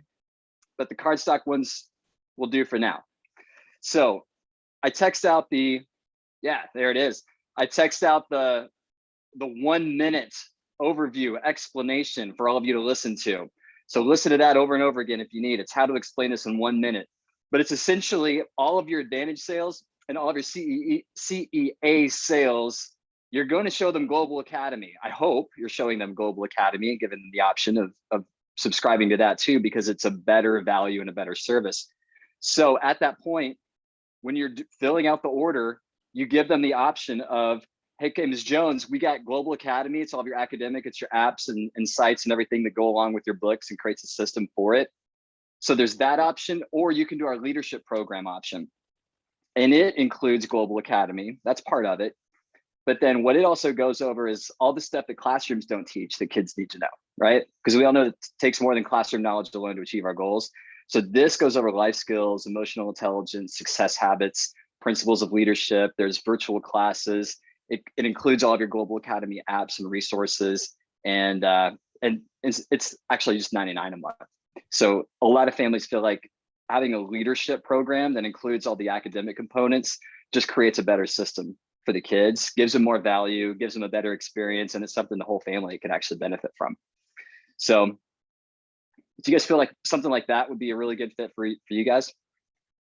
Some trial clothes there. Which would you prefer? Do you want to just do the Global Academy option, or would you like to do the leadership program option? A lot of families are picking that one. And being assumptive that that the buyers are going to continue to be buyers, that they're going to want to go all in and get the most out of this. If they're choosing to say yes, they're going to choose to really say yes if you just give them the option of getting more. So continue to do a normal lead presentation if that's your thing. Everybody, if they're seeing Global Academy, they should be seeing the lead option also. It's just a beefed up version of Global Academy. For you, think about this. For you, if someone is in lead for 1 month, it's $40 profit for you versus $8 if they had been in Global Academy. It's 5 times more profitable for you. And even if they only are in the lead program for 1 month, it's like the same as if they were a Global Academy subscriber for 5 months for you personally, as far as profit goes. Think about 2 months in lead. And lead is so good, they're going to be in it longer than that. So there's a lot of benefit for you just to give people the option. They're going to see value in it. People will buy it if you just give them the option. Show it to buyers. If you just feel like, I just don't have the confidence to do this, you're showing it to buyers. They will buy. Just let the buyers be buyers. And the final way that we were talking about, that Erin, we had talked about this before, was for the families that they're just not feeling your presentation with the books for whatever reason, or they think they got, the smartest kids this side of the Mississippi. So they're not into your books and the presentation's just kind of not going the right way. You can quickly just pull the lead slick out before you leave and say, hey, you guys feel like, it sounds like you guys are really in a good place with schoolwork. You guys actually might be more into this leadership program that we have. I'll give you a really quick 1 minute look at this and tell me if this stands out to you or not. So it's just another thing that you can quickly show somebody if you feel like your Advantage book presentation or CEA presentation is just not connecting with them. It's something you can show really, really quickly in a minute or less using these slicks. So is there anything I'm leaving out, Erin? Nope. I think that's it. Basically, what we wanted to do with lead was, instead of kind of promoting doing this whole separate sit, we wanted to strip it down to be door demoable, basically. So you don't need to feel like you need to go into this whole other elaborate thing. If you're comfortable doing that and you've been doing that, cool with, like, the Connors have been selling lead. I think Evan Belland has been selling some lead, but we need to be showing it way more, and we just need to strip it down and simplify it. And that's what the slick is designed to do. Strip it down and simplify it. So that way you can sell it with an elevator speech. Okay. You remember, you're selling the sizzle. You don't need to sell the steak. There is such thing as a buying line. So we're just kind of stripping lead down. We're using the slick, we're pumping it up.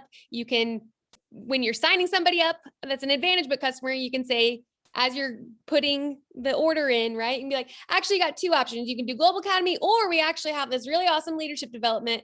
It's like the next level up comes with a growth book, talks about success principles and all of the stuff that kids need to learn in order to be successful outside of the classroom. So the regular academic stuff is $24.95, but the leadership development stuff has all of that plus the success principle stuff. That's $99 a month. Which would you prefer? Okay. And again, your confidence is their confidence. We're showing it more. We're keeping it simple. We'll sign more people up on it. So, okay, Ryan, thanks for hopping on. OLs should have all of those lead selects, or little card stocks. Put them in a sleeve thingy, and keep that with you so you can show it, baby. Hey, Erin. Yes. I know that I'm not really supposed to ask questions per se, but like, say they have 5 kids and they bought Advantage books and you're trying to tack on lead, like, are you just going to do one person for lead, and then when you come back to deliver books, like, add them? You know what I'm trying to say? Oh yeah. That would be like, I would go with, this would work for one of the kids with everybody with the log on. That's a complicated question to ask right now, Kimmie. But yeah, I would go with 99 for the first kid, if you're saying it lightly in this situational thing. 99 for the first kid, 50 for the next. Right, Ryan? Did I say the price is right? So that would be the difference, but super situational. Show it more. Keep it simple. Kicks Kimmie out of Zoom room. I'll see you later. Love you. Okay, so that was a lot of stuff. Hopefully you guys took really good notes, and hopefully you are already planning what you are wanting to focus on. Obviously, you cannot focus on all of the things at one time, but you want to pick a couple going into tomorrow. And then honestly, y'all, look over your notes at night, and that'll help you stay consistent. And that way, if you did this really well one day and then you got something else from, you're like, I kind of forgot about, what Kimmie was saying about working late. I want to come back to that. And then you can focus on that the next day. Or, I forgot what Ryan was saying about keeping it simple, or doing that little door demo. I forgot Erin was saying with the setup. So just pick 1 or 2 things.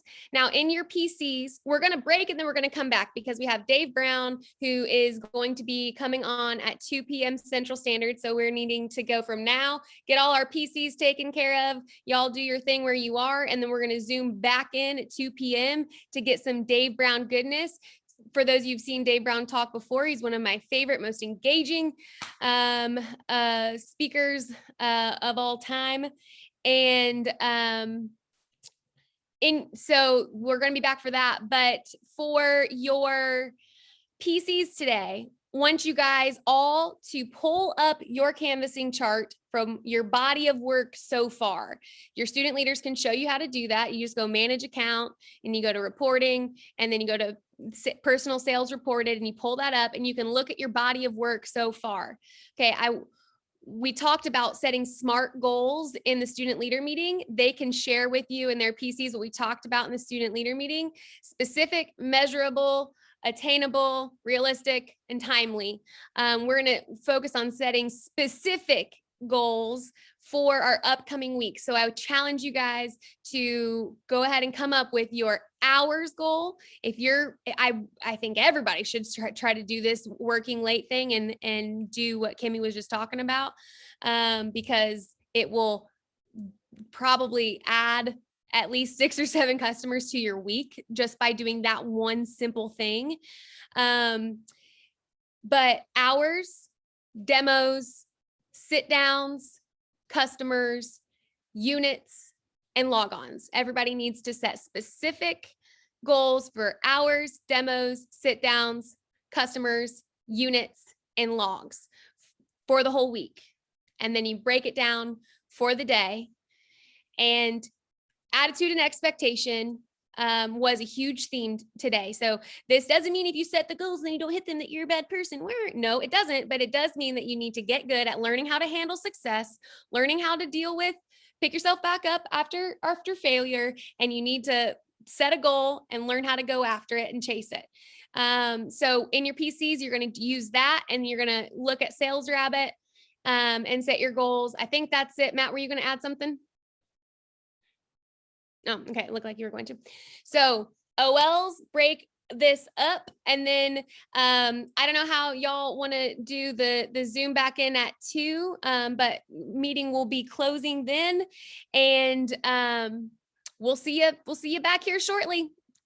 Go be together and away from Zoom. We love you. Thanks for being engaged. Please start promptly because we got Dave Brown coming on at 2. Get your PCs done. Get out of here. Get your PCs done. Get out of here. Get your PCs done. Get out of here. Hi, Cam. Bye, Cam. Erin, I'm talking to you.